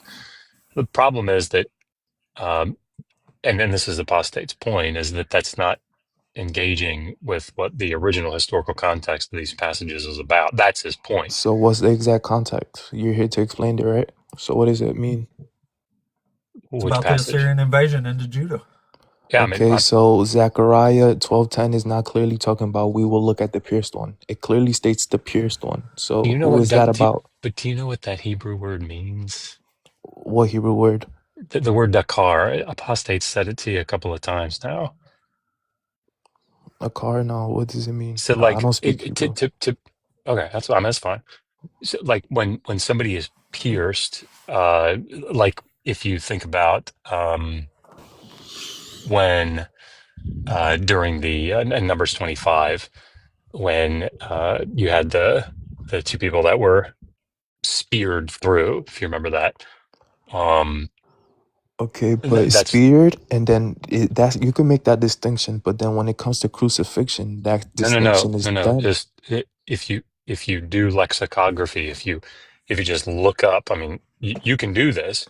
Just Yes. go to something like Sepharia.org or Bible Hub or what any of these, and just search on that lexeme, right? Search on the verbal form Dakar, and look Okay, at the different places that it occurs, and you'll see it. It's not this idea of like piercing one's hand or piercing. It means to unalive somebody through driving something through something. but crucifixion is clearly stated in Psalms, though, and crucifixion wasn't a thing at the time. That's interesting. That's interesting also, Eli, because the brother here said the car wasn't used in 22, but we understand that Christ didn't die from the piercing in his hands and feet, did he?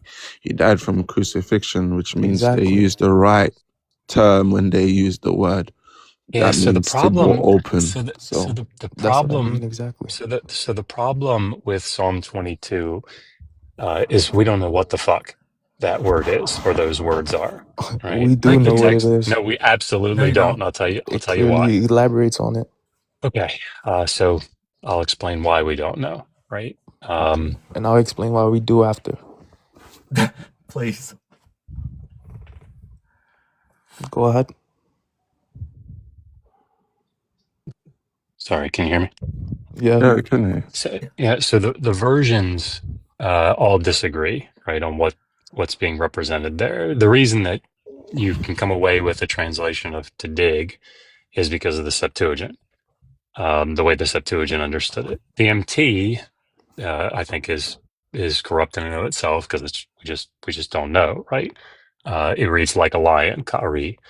Um, the way that scholars have wrestled with them, I mean, there's so many articles about this that there was one from, I don't know, 2005, 2008, maybe. It was circling back to Psalm 22:17, right? Because this is just a perennial debate because we just don't know. So is it from that? There is no verb, kaf, aleph, resh, right? That's not a verb. So they're positing that it maybe comes from kara, kaf, resh, hey. Maybe the aleph is in there like as a mater, but the problem is we just don't know, right? We just don't know, and so that's why the people that are doing English translations, they're just kind of going with one, right? They're saying, okay, I think the Septuagint probably got it right, so I'm going to go with that. Or, I think that reading it from kara, which means to bind, that's why some of them say to bind, right? It's just it's a corrupted text. It's a corrupted verbal form. We don't know what it said. So how does that refute the crucifixion part, though? I don't get it. There is no crucifixion part. But there So is. the crucifixion part is predicated. It sounds like what you're saying is that it's predicated on this being piercing one's hands and feet. Yeah. Yeah. Okay, so the only way that you're getting to piercing is by reading the Greek, right? Reading the Septuagint, and then reading this idea of like boring or digging out or What? scraping, and saying that must mean piercing through. Okay, but Zechariah 12:10 it clearly states it. It What does has Zechariah Dakar, 12:10 state? right? It has Dakar, doesn't have anything about one's hands, right? So tying those two together, first of all, I mean, it's completely ignoring the historical context, right? Not neither of these, excuse me, historically have anything to do with uh, some sort of prophecy about Jesus, right? That's the point that apostate is making here. But even if you're trying to say that the Holy Spirit is superintending this, and he's like a an extended meaning or a double meaning or something, fine. But these are the problems. These are the hurdles that I think you'd have to overcome. Okay, so if we take away the crucifixion, and I don't speak Hebrew, so I'll give you that, and we don't even take we'll take away the piercing and crucifixion. In Isaiah 11:1-10, who is that talking about? It's clearly talking about a person. 11:1-10, it talks about a Messiah who will come and endure the suffering. Who is that describing? In Isaiah 11:1-10. Oh, the suffering servant. Yeah, who is that describing? Let's Well, take away crucifixion or whatever. Who is the that suffering describing? servant's not in Isaiah 11, but Yes, it is. 11:1-10. It's Read it. not. Read it. okay. The suffering servant starts in Second Isaiah, but okay. It's there though. I'm giving you the verse. Do you know what the term, like the designation of suffering servant is? There are suffering servant songs, right? Comes from Dune's designation of these. But it says it'll be a descendant of King David. That's what Isaiah 11 says, yeah. Yeah. Do you think Jesus is God? Yes, I do believe Jesus is God. Do you think God fears God? Yes. God fears only himself. You think God fears himself? What is there above God? Why would God fear himself? There's nothing else but him. So He's he everything. fears himself because he's the only one? Yes, his own creation killed him, no? Okay. Can God die? He bore on sin for us, yeah. So Christ, the flesh dies, not the spirit. Yeah. God is clearly described as the spirit in the Bible, not flesh. But it states that Jesus took Jesus in the spirit. Pardon? Can you repeat that? All right, so hold on. Let's jump back to 7 here, right? Since we got Dr. Josh here for a second. So he knows Hebrew really well. So what would it mean when I say ha'al-mahara, Dr. Josh? Like a pregnant young woman. A pregnant young woman. As in not a virgin who will become pregnant, right? No. All right. So Isaiah 7 isn't talking about a virgin who will become pregnant. It's talking about a young woman who is pregnant, is what that says in Hebrew. Yeah. So, and again, like in the Emmanuel, God is with us. It doesn't talk about a virgin who took in the Holy Spirit. Nope. See, this is what I'm saying. Like, if your question is, did a later group of interpreters take this passage and apply it to Jesus? Sure, but that's a different question. So you're saying it's just based on interpretation then? No. Let me give you an example. There is a group in Baja, Mexico, that follows a guy named Lord Rael, and he's like this, I don't know, late 50s white guy with long gray hair. It's just bizarre.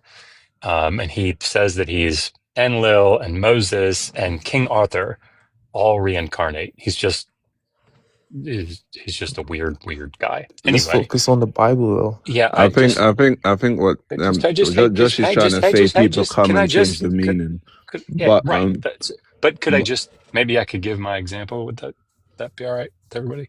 So one of the things that he did is he got a large number of followers because he said, look, here in Exodus 19, it says that I will bear you up on eagle's wings, right? And here down in Mexico, there's this flag. It has eagles on it. And so this is actually a prophecy here in Exodus 19 about us being down here in Mexico, right? So if the question were, is Exodus 19 about them being down in Mexico? Well, I mean, it depends on what you mean, right? To them, in their context, the way that they're reading that text, sure, you can do that if you want. But the problem So is it it's doesn't address the historical context of Exodus 19. That's so what it I'm leads saying is back to happening. interpretation. But how about Isaiah 50, verse 6? Why do you keep jumping to different passages? Because I'm That's just what I trying to was just prove about it's to ask him. describing Jesus. You saying Right, you but mentioned the can you Mexico engage with the thing. thing that I just said? Yeah, I'm trying to engage in the Bible, not a Mexico interpretation. Right, I'm trying to give you an analogous situation, right? Because the New Testament writers are like the people in Mexico. They're looking at an ancient text and they're reading into it their current situation, right? And if That's all what you're we're doing with asking Isaiah is, 7. that's right. If all you're asking is this what Christians, believe about Isaiah 7? Sure. It's like Genesis 3 with the Well, serpent, that's definitely what right? I believe. But I'm That's only but asking that's you because you know Hebrew. I don't. So I just wanted to know what you thought about Isaiah 50, verse 6. okay. Who is that When describing? well, I don't have it on the You don't top of have my it? head.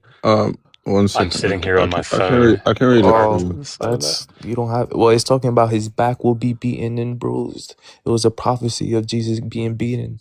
So who else Sorry, is that Eli. talking about but Jesus? Eli, have you heard anything that I've said? Yes, but now I'm just talking about Yeah, verse I realize that 50, verse you're 6. just bringing up another example, right? Another Of later prophecy. interpreters, no, later Another cherry interpreters pick. looking at a Hebrew text and saying this The is right about the guy interpretation. in front of us. Because it all connects to this Jesus, though. It was written before Jesus. Who was that How talking come about? all the other sentences in chapter 50 don't connect to Jesus? Do read the verse. Why is it just that one? Read the verse before and after it. You need the full context. So read Yeah, it's about the 56. servant's Read before humiliation and and after. vindication in chapter 50. Read it. It's one of the servant songs. I have read it. Eli, why don't you read it? Why don't I read?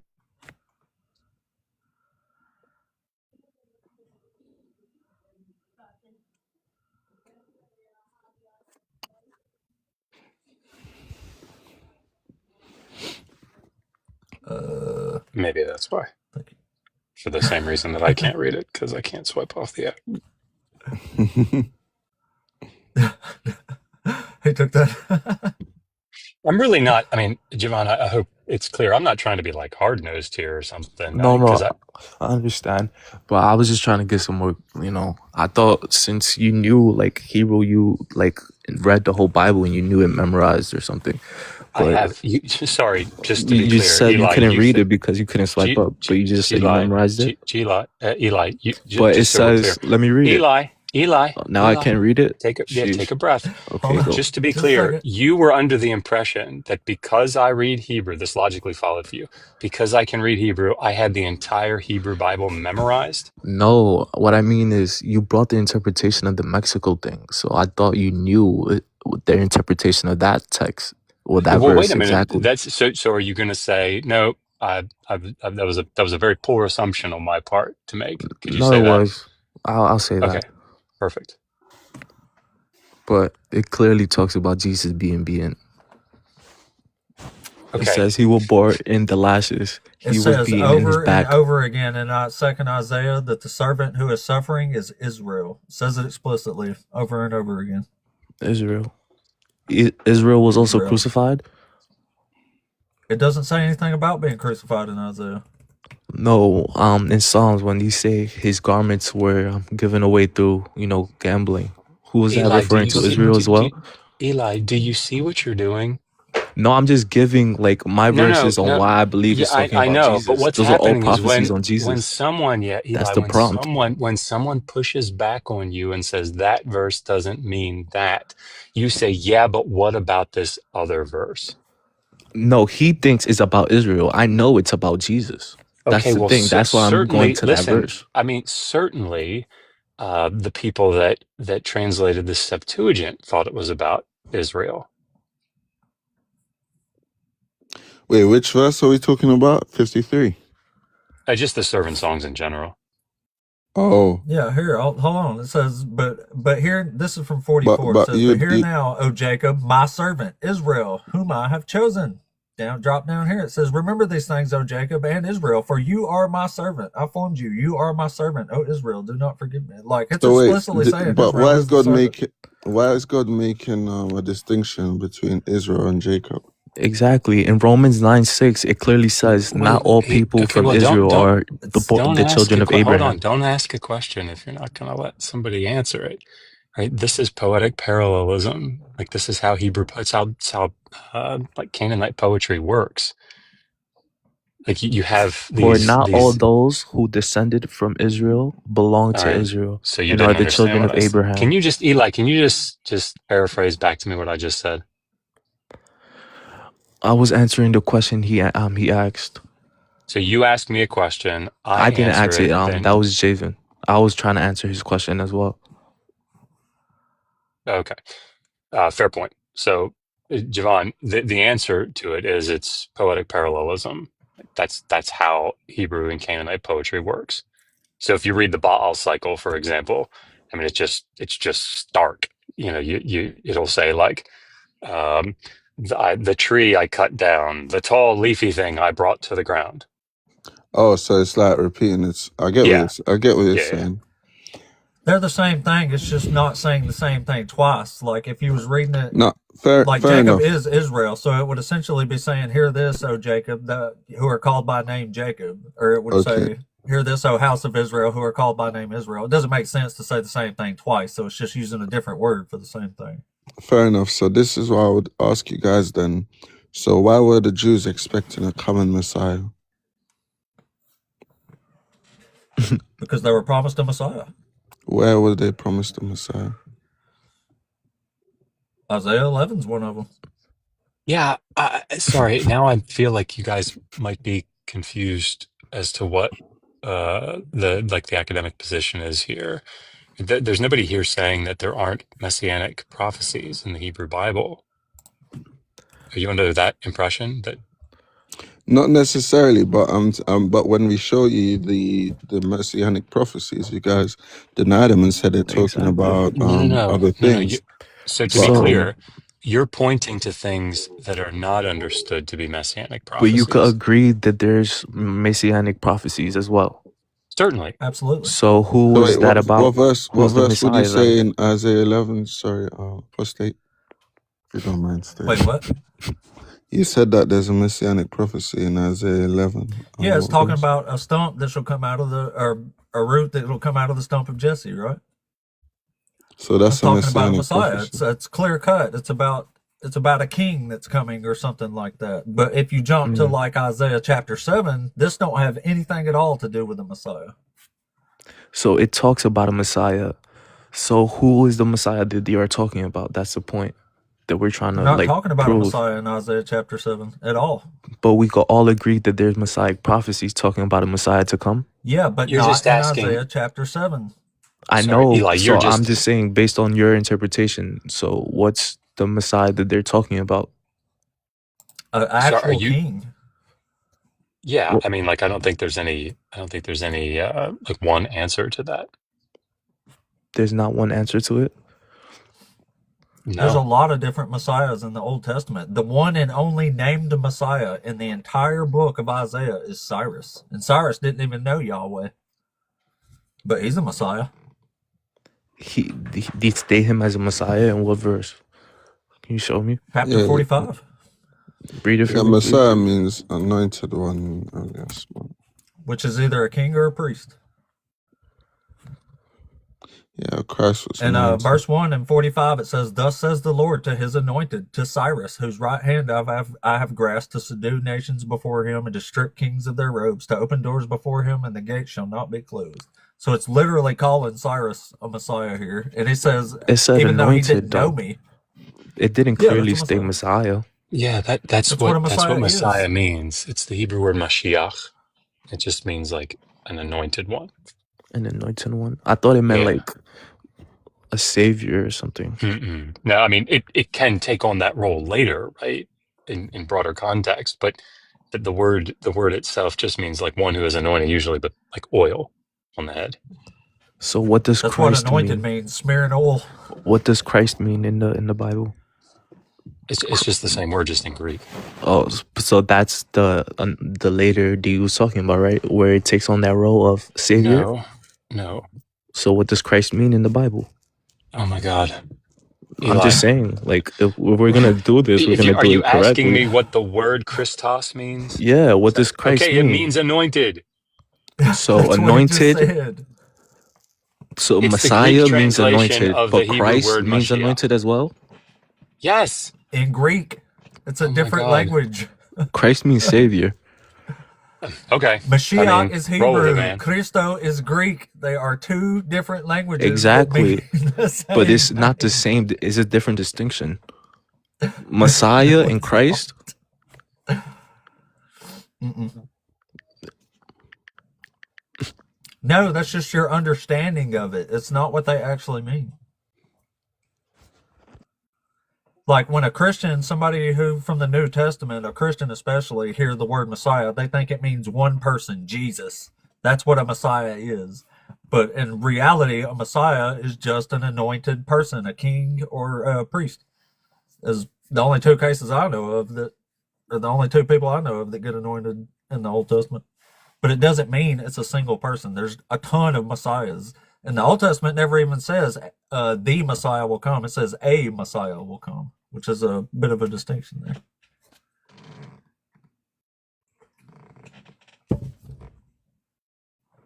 Feel free to say things now.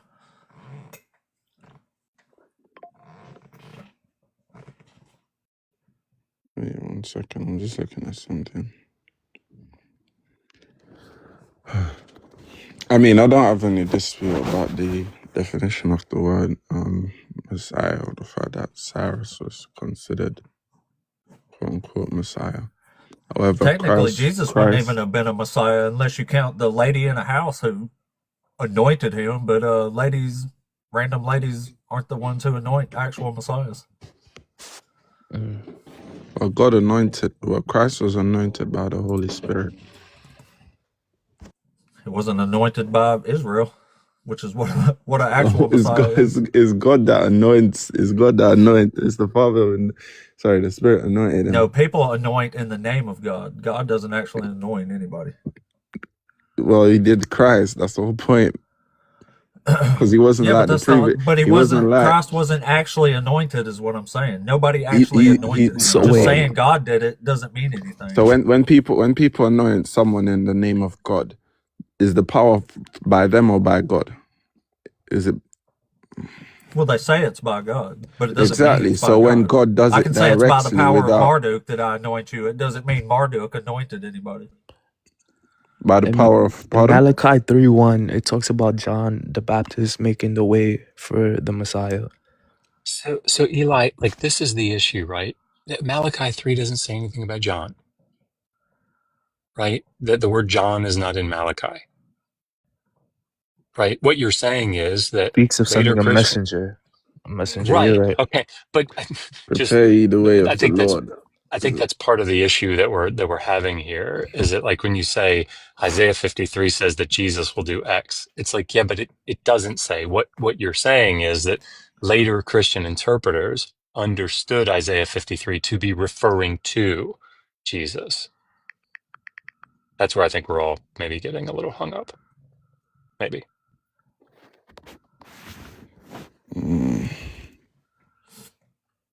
Do you know why the Bible says some lady put oil on Jesus's head? Sorry, go on. Do Do you know why the New Testament says a random lady in a house put oil on Jesus' head? Yeah. It's because they needed him to be actually anointed. Even if it's by a random lady that don't have no authority to actually anoint anybody, they still needed the action to actually happen, and that's why they put that in there. Because to be anointed, you have to actually have oil smeared on your head. That's what the word means. But if you were an actual Messiah from the Old Testament, it would be Israel and the leaders of Israel doing this and anointing you in front of all of Israel, like they do Hezekiah in Isaiah chapter 9. That's an enthronement prophecy. How about the prophecy of waiting for baby Jesus by like Luke? Like Simon was waiting for him in the church. He waited for the Messiah, and he said they would be presented. And Yeah, he but the New waited. Testament was basing that on bad information. So you read the Bible, but you only accept half of it, is what you're saying. I accept it in the No, I full. want the actual context. I'm the one who cares about the actual context. That's why when I read Isaiah chapter 7 and it don't say nothing about this child doing anything, I have no reason contextually at all to think it's about a Messiah. It's about what it says it's about, the Assyrian invasion in Judah. It says King Ahaz will be safe by the time the child called Emmanuel knows how to tell right from wrong. That's all it's about. So Not to mention, Emmanuel is Isaiah's son. This prophecy actually happens in chapter 8. They cry out, Emmanuel, the soldiers do. And it even straight up tells you, it says the child called Emmanuel is Isaiah's son. I don't know. It's just tricky because you focus on only the Old Testament, but a lot of prophecies are fulfilled in the New Testament. They're prophesized I'm focused on 400 years before.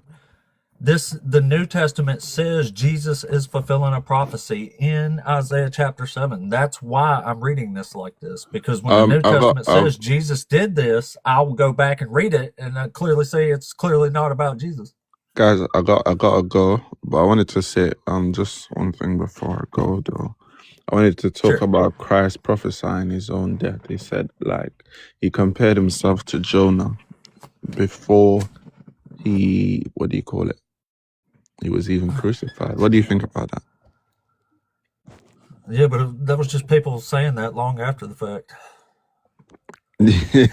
So you believe they were lying? Yeah. I think it actually happened, so it's a lie. Yeah, it was made up. No, fair it's a enough. Story. But before I go, just like the anointed I thing, feel like they had to put that in there because they had to make somebody rubbing oil on Jesus' head to make him Wait, a so Messiah. host, you don't accept the New Testament at all?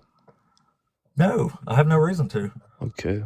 Well, that makes a lot of sense. So I wanted to ask because you it then, what do you says believe in, things my are friend? happening that we can go read and don't have nothing to do with what it says. I don't know. I read Before the I go, Bible. I though- can't just read half of it. A lot of prophecies, like. Sorry. Go ahead, Joe. But host, I wanted to ask you though, what do you believe? About Christianity? Or No, in general, for you personally. I'm an atheist, man. You're an atheist? Yeah. So that's the thing though.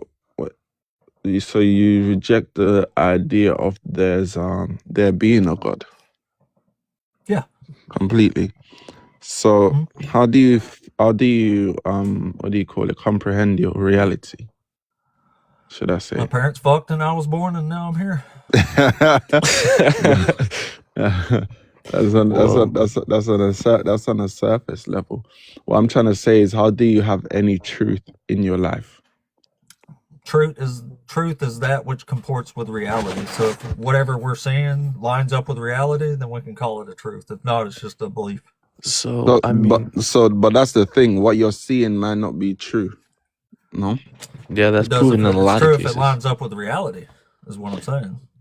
No, but that's what I'm saying. Your reality can be flawed. You don't know what's actually true. That's why I need actual proof of stuff. Okay. Let me ask you this: what's one thing that you know to be true? That if you don't eat, you'll die. Well, you could stop eating for like 30 days. So how do you know that? Yeah, and if you stop eating long enough, you're gonna die. How do you know that? How do I know that? Mm-hmm. Do you disagree with me? Have you tried it? I'm asking you, how do you know? I know because it's been proven time and time again that when people don't get access to food for long enough, they unalive. But how? By not having energy put into their body through food. But how so? What do you mean, how so? I'm just trying to show you a point. Like, why? Why what? Why do they die? Because they're not getting energy and nutrition into their body. Yeah, which leads to what? Because what? Which leads to death. Yeah, but why does that happen? Because you don't eat. You have to eat to survive. You have to take Why? in some sort of energy to keep your body going. Because you don't feed the flesh. Why do you have to eat to survive? How many times are you gonna ask me that? I don't know what you want to say. Well, I don't know. I'm trying to show you that your reality is bottomless. It's baseless. It's What do you arbitrary. mean it's bottomless, baseless? You saying it's baseless to say when people don't eat, they're gonna starve arbitrary. to There's death? no actual Do you know truth. how many people starve to death every day? Wait, bro. Serious? Wait. I'm trying to let you know, like, you have no definite truth in your reality. You can't justify I just anything. gave you a definite truth. You didn't. Prove me wrong. I asked you, why do people eat? You don't know why people eat. I'm asking you. This Well, is I just don't know. I devolving into say some before I strange, leave, because I'm incoherent about to leave right conversation. now. All I say is, if you're gonna like look at prophecies in the Old Testament, you also have to look at how they get completed in the New Testament, because there's plenty of prophecies They that don't got get completed in in the New Testament. The New Testament's making up prophecies. Making up Some of them aren't prophecies, even prophecies. Some of them aren't but even they there. aligned with prophecies from the Old Testament. So how is No, he they making it didn't. up? Luke. Because they don't align. When the New Testament says Jesus is fulfilling a prophecy about the virgin birth of a Messiah, then we should be able to go read what he's quoting and see that it's about a virgin giving birth to a Messiah, but it's clearly not. And we should also be able to see Jesus in his tomb, but we can't. But at that, I'm It's out because of he here. don't exist. I guess. Nope. All right. Well, all right then. How you just gonna keep asking me why? People don't eat, they'll die. Why? Because they don't know not taking energy that you need to survive. Why? Well, you just gonna keep saying why every time I say something? Like, what the fuck? Oh man, intolerable. Other than that was a great conversation, guys. I appreciate y'all coming up. Today's been great so far. We've actually had some really good guests today, so that's really, really cool, including the last two. You know, I don't judge guests by their knowledge or how coherent they sound. I judge them by how they had the conversation. So let's see here. Only need 11 more followers to get to 17 freaking hundred, y'all. That is crazy. This is my 61st day in a row of streaming, so I'm putting in some work for this. Good Lord, that's a lot of days. 61 days in a row, y'all. Also, while I got some folks in here, I have a YouTube channel that is also Apostate 8. I put all these replays on there every day except yesterday, because yesterday was, I don't know what the fuck yesterday was, but it wasn't a normal. I've had like 105 streams now like this, and yesterday was the only day I've ever had like that, so it's a little weird. Thank you for the heart. Ashira, Yahweh's consort there. It's pretty cool. Thank you for the heart. We appreciate you. But yeah, y'all check out my YouTube. It's getting pretty big. The channel's exploding. It's pretty amazing. Pretty amazing thing to see. I don't have, let's see. Oh, I didn't even see Tom there. What up, Tom? I ain't even seen you.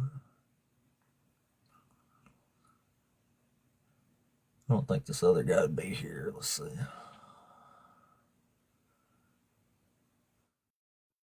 Oh, he was here. How we doing? Michael, you there? Yes, sir. I'm here. Can you hear me? Yeah, man. Are you over 18? Yes, sir. Are you About one to be of the 30 this year. I do believe in Christianity. Yes, sir. Cool. So which one of these topics you want to debate us on today? Well, there's a lot of them that's coming into question right now, and mainly the thing that I want to get into is modern day Christianity, because as we know, Jesus was a Hebrew. He practiced the Torah, so we do know that much.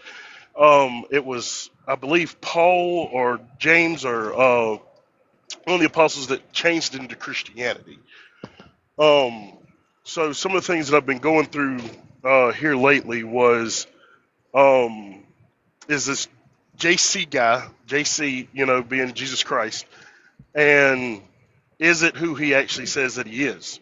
So this is a revelation that I've been going through here lately, learning about Yahuwah, which in Hebrew is the name of Jesus. He's the Messiah. So what I'm trying to understand here is modern day Christianity isn't what it is. The teachings that they do is not the teachings of Jesus Christ or Right. Yahuwah. And I'm a firm believer in that. So my Christianity is a little different than most Christians today. I really get into it. Really. So what are you actually wondering or debating right now? Debating. I'm not sure, man. To be honest, with what's going on in the world today, we're seeing the signs of revelation and things like that. And you're seeing a great reveal. That's what apocalypse means. It means a great revealing, the great revealing of truth. So I believe that's what we're in right now, and I'm just trying to get a better understanding of if that's what's happening right now. You understand what I'm saying? Revelation's all metaphorical for Rome. Nobody up until a guy named Darby wrote his own version of the Bible, like in 1900 or 1850 or something like that. Did anybody think Revelation was a future event? Like everybody for nearly 2,000 years thought it was about a past event. Right. Right, and I understand that most of the Bible, like the name of Jesus and the way Christians celebrate pagan holidays, which I don't celebrate Christmas or anything like that, because they're pagan holidays made by Constantine through the Constantine Creed, with the Holy Bible being from Rome. And another thing that I want to try to put out there is that with that being changed that way, Christianity the way that it is today could be the biggest deceit that the devil had ever created. Is kind of where I'm at right now, and I'm trying to learn the right way and hopefully getting the right teachings out there in order for people to get on the right path. If you go with God in the Old Testament, God says he's going to send false prophets to test you to see if you'll stop keeping the law. So if any point you stop keeping the law, you're failing God's test. Exactly, and that's what I've been getting into with the Joshua and everything like that. Was people say that with the New Testament, it's a new covenant that we don't have to obey the old covenant, and when it says that the Antichrist, it was going to be a lawless belief that we don't have to believe in the old law. When Yeshua says that in the Bible, he says, "I did not come to get rid of the old law, which is the Torah, but I've come to make it to where it can live in your heart, so that way you can abide by it through Him." So that's the reason. Keep the law of God? I try my best, but I know I'm not perfect. So, and this is something I've just gotten into. If I tried to entice you to another God, what would you do in accordance to God's law? In accordance to God's law, to have no other God before me. No. And to love my God with all my. In order to keep God's laws, if I myself, like say me and you were talking at Walmart, and I said, "Hey, buddy, Correct. What do you think about me and you like going and worshiping some other gods? What are you supposed to do to me according to God's law in the Bible for saying that?" I believe I'm supposed to strike you down. I believe. So do you keep God's law? Is that correct? Is that what you would do? Yeah, that is correct. In that case, no. You're better than God, and you're not keeping His law. So congratulations. Join us in reality. Yeah. You don't have to worry about none of this, man. You can celebrate Christmas guilt free. Do you know why Constantine did that, Michael? No, that's what I'm saying. I'm learning all of this right now. This is like within the past week. Like I've been a Christian my whole life, and now I'm just like everything is like I'm getting an understanding of everything. At the time this happens, there is constant civil war under his reign, and what he's trying to do is end civil war so he can rule without all the warring happen. So when he control mechanism, right? Yes, it's for political purposes. He doesn't give a shit about Christianity. He doesn't give a shit about Christians. He doesn't give a fuck about pagans. Right. All he cares about is his rule. That's all he cares about. So Right. he puts these dates together, trying to bring Christians and pagans together to accept one another, so he can rule peacefully. Also, Christians and Christians, because the Christians at this time were very violently fighting each other as well. That's why he made them squash the beef at the Council of Nicaea about whether Jesus was God or man, is because they were literally fighting over it. And it Well, correct. didn't We're end there. correct. That even says in the Bible that they were fighting against each other even when Jesus was on earth. I understand all of that. But They were fighting amongst one another. that fighting didn't end there. The Nicene of that council, it solidified everything, but it didn't solve everything. They still fought for, I don't know, probably around 100 more years before it actually come to an end. And when I say an end, I don't mean that it just stopped. What I mean is the Christians gained power. They become emperors within the Roman Empire, and they put everybody to the sword that didn't agree with them. Right. Right, and that's where I was coming in, like where all this stuff was revealing to me, and it was just like I was praying about it, and like I still believe there is a Messiah, I still believe in the Bible and stuff like that, but it's just some of the things of the great deceit that's been going on, is with Christianity itself. Now, do I believe that there's an entity out here that is almighty? Yes, I do believe that. But I believe that Christians have gotten it wrong. And the number one thing about that is I've been watching this guy on Facebook that tells us about the mark of the beast. With Hebrews, with all their languages, their letters matches up with numbers, as we all know. And with the cross and with Christ and everything and the death, it comes out to be 666. As we all know, that is the mark of the beast. Now, another thing that a revelation happened to me was with I thought Catholics. you were going to say Nero. Catholics. It just means Nero. It's the Roman emperor. Are you familiar with the War of 66? Are you familiar with the war? With the War of I love history, but I would love to get into that though. I would love to learn it. There's a war that took place between 66 AD and 73 AD. It's when the Romans and the Jewish fought. Right, and they surrounded Judea. Do you remember the saying in the Bible, when you see the army surround Judea, flee to the mountains? Exactly. That's the prophets. That's in Revelations. Yeah, isn't that it? happened. Yeah. That happened 2,000 years ago. Okay. That prophecy. Yeah, if you believe that happened, this is actually recorded in history. This war, and it lasted. There was a temple there. It was the second temple. It was known as the Temple of Herod. Right. And there was a man that represents this lawless one, the son of perdition. And he did. He stood in the Holy of Holies, and he told them that he was going to lead them to victory against Rome. JC, I'm guessing. And no, this man went by the name of John of Cashala. This is Emperor Vespasian right here, the man who originally led the revolt on Jerusalem. That's a Roman denarius. That's Vespasian on the front.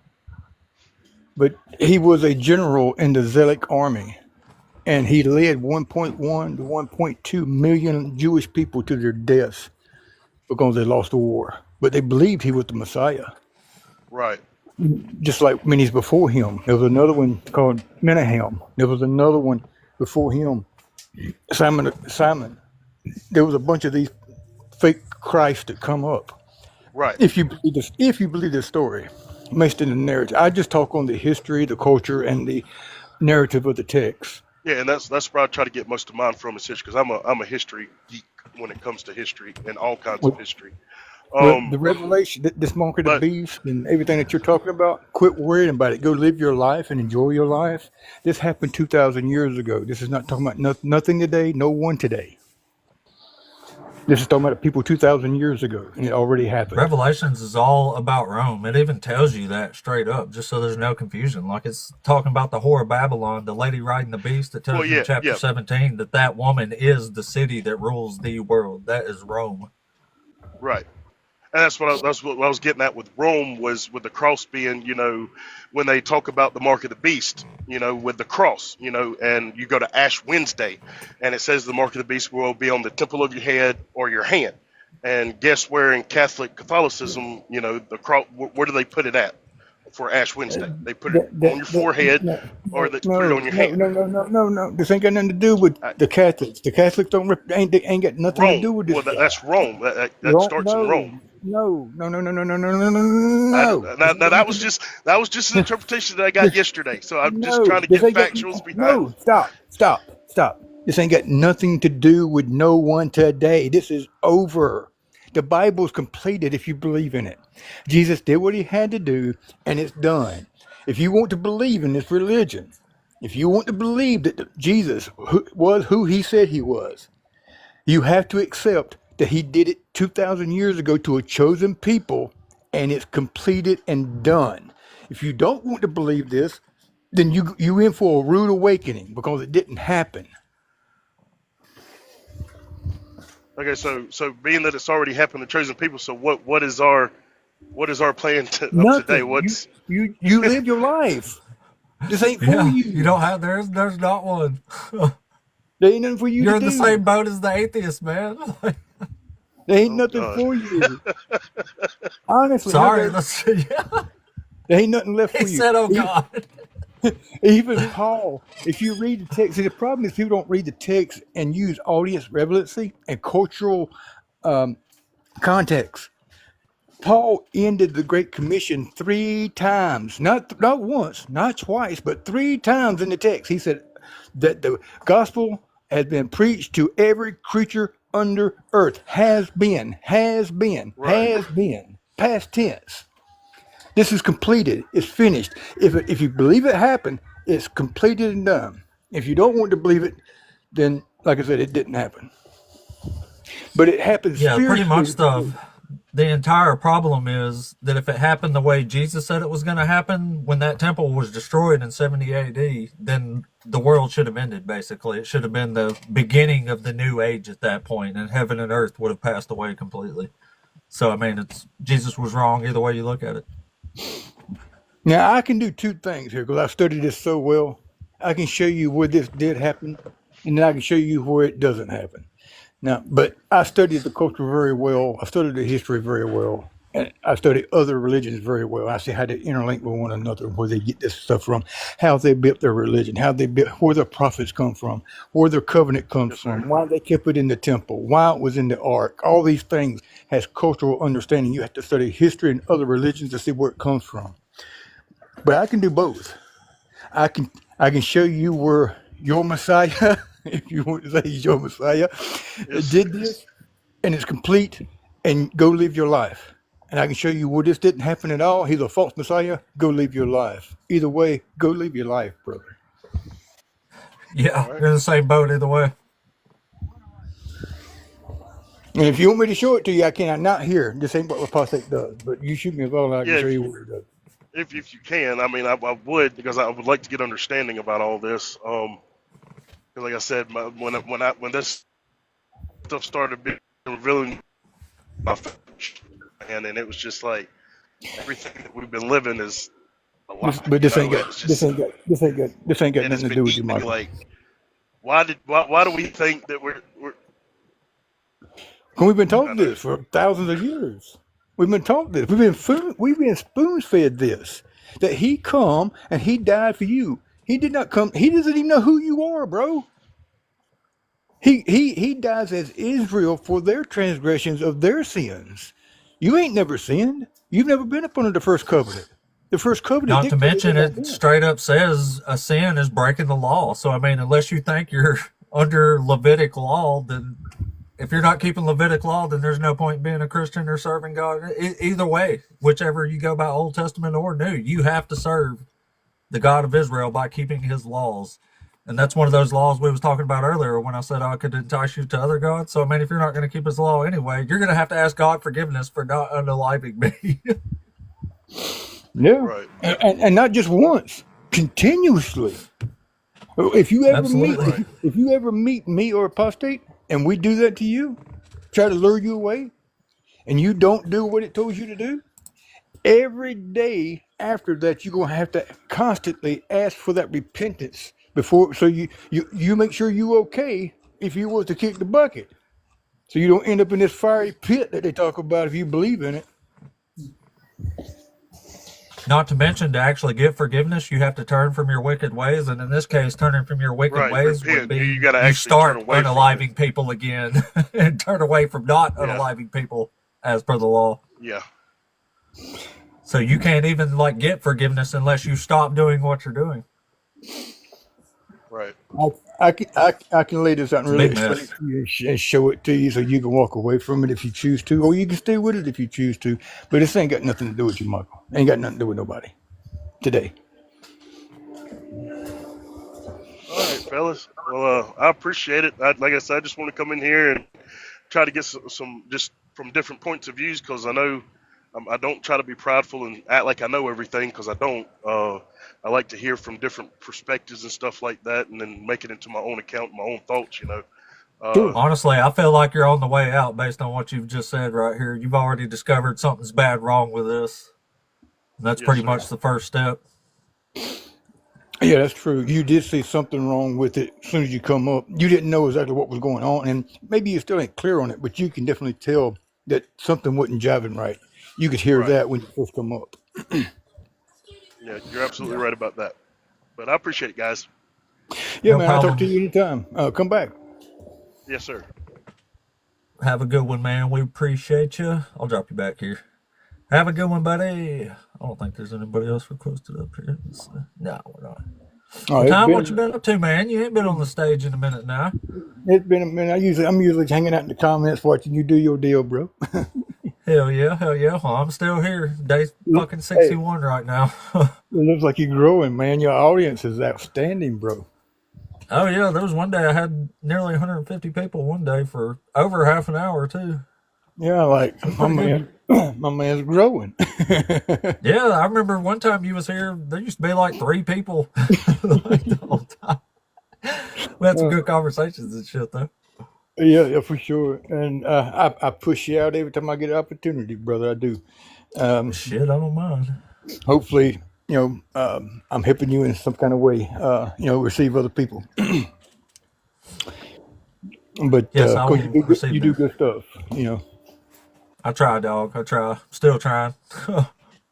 I like listen. I'll argue with I argue with these people about the prophecies, and I go through it. I'm like, I'm out of breath. I'm tired. I need a nap. I'm like, hey, listen, I'm done. Go see my boy, Apostate Ape, and he's gonna set you free, bro. Because I can't do it. I guess. As I said, I'm just gonna yell at you. Go talk to him. Like, Oh, do you bro. watch? Do you watch Jeff for Truth, Tom? I know Jeff. Yeah, I've known him for a while. My God, I think he's. They're gonna drive him crazy. Jeff, that's why he ain't got no hair, bro. Dude, I watched his. I could not stop watching him the other day. You could just tell his frustration. Like he would bring up the next guest, and then it'd be like, "Hey," and they're like, "Hey," and he's like, "They're like, what are you doing?" He's like, "Oh, just talking to a bunch of delusional motherfuckers." Like he couldn't do. They really got a out. But I was dying laughing at that shit, man. It was crazy. I was like, damn, I feel sorry for the man. I hadn't seen Jeff in a hot minute. I've not seen his lives come up. I guess I'm missing him somehow. But I heard he was live the other day. I think it was last week sometime. I heard he was live, but I missed it. But Yeah, yeah, that's the one I was watching. It's cracking brother. me up, man. Oh, Cracking me up. he used to be a preterist as well. Yeah, I remember him and Patrina knew each other. Yeah, they actually But, kind of deconstructed together. Yeah, that's what she said. I had no idea she came on TikTok as a Christian. That's pretty wild. Oh yeah, I'm gonna tell you some of her stories, bro. They would scare anybody. Whew, Lord Jesus. When she'd tell me, Unfortunately, I got a few like that. oh, I know you shared with me. One of her funniest ones, though, that I will never forget, man, is the tornado one. She said she'd go out during a tornado and rebuke it in Jesus' name. I was like, my God. Oh, crazy. man. I'm like, what? Oh my Picture a God. whole church doing that. Holy shit. You see a choir out Oh, there? man. It's wild, buddy. It's a wild Oh. thing. Bro. But all right, guys, I think I'm gonna pull this live to a close here. Get a few things done. I have to go work for like a living, like a fucking Unfortunately. peasant. Actually, it's not so Unfortunately. bad. I love my job actually, so it's not so bad. But you know, Well, if you got to that's a do it, it's plus. work. So Yeah, that's a plus. If you like what you do, it is a plus. You know, for sure. Not many. There's a shit ton of people that get up miserable every morning. You know. yeah, that does suck, man. Especially like if it wasn't for what I do, I'd be. I mean, I got a 7th grade education, man. They're not gonna let me build a rocket ship and pay me like that. I ain't good for nothing but hard labor otherwise. Hey, man. Hey, you So make it work though. You know what I'm I'm pretty saying? lucky. Hey, Oh yeah. you took a skill and you capitalized on it, bro. And I wish you nothing but, you know, many more successes, bro. Thank you, sir. Thank you. Absolutely. Oh, there was somebody. I ain't gonna hold your day up, man. I just really wanted to come. I figured I'd hit you with that guy since I was up here, but I really come up here just to holler at you for a minute and see how you doing. Oh yeah, no worries, bro. Well, I appreciate you, man. I'll drop you back here, and we got. Hold on, let me see what this was. Oh shit! I wonder if this is an actual preacher. I'm gonna bring him out and talk to him. So maybe I'm not jumping off right yet. How Preacher? you doing? I'm the preacher Bob. And it bless everybody in this room. I just want everybody to know that the Lord's third eye has opened. With the third eye, you will receive the Lord's power. The Praise third him. eyes Praise him. have been activated by the asteroid that came through our universe, that Kaloa Hawaiian one, and that it activated everybody's third eye, and you are to venture upon this earth and fight the reptilian lizards that live in the White House. All right. Well, somebody's on some stuff, ain't they? Well, thanks for coming up, preacher. That was the fiery sermon there. Third eyes are buttholes, by the way. I don't know if you knew that. Let's hope God didn't open his third eye. Something come out of there. That'd be gross. I have no idea. I'm not sure that was a Christian. If it was, dang.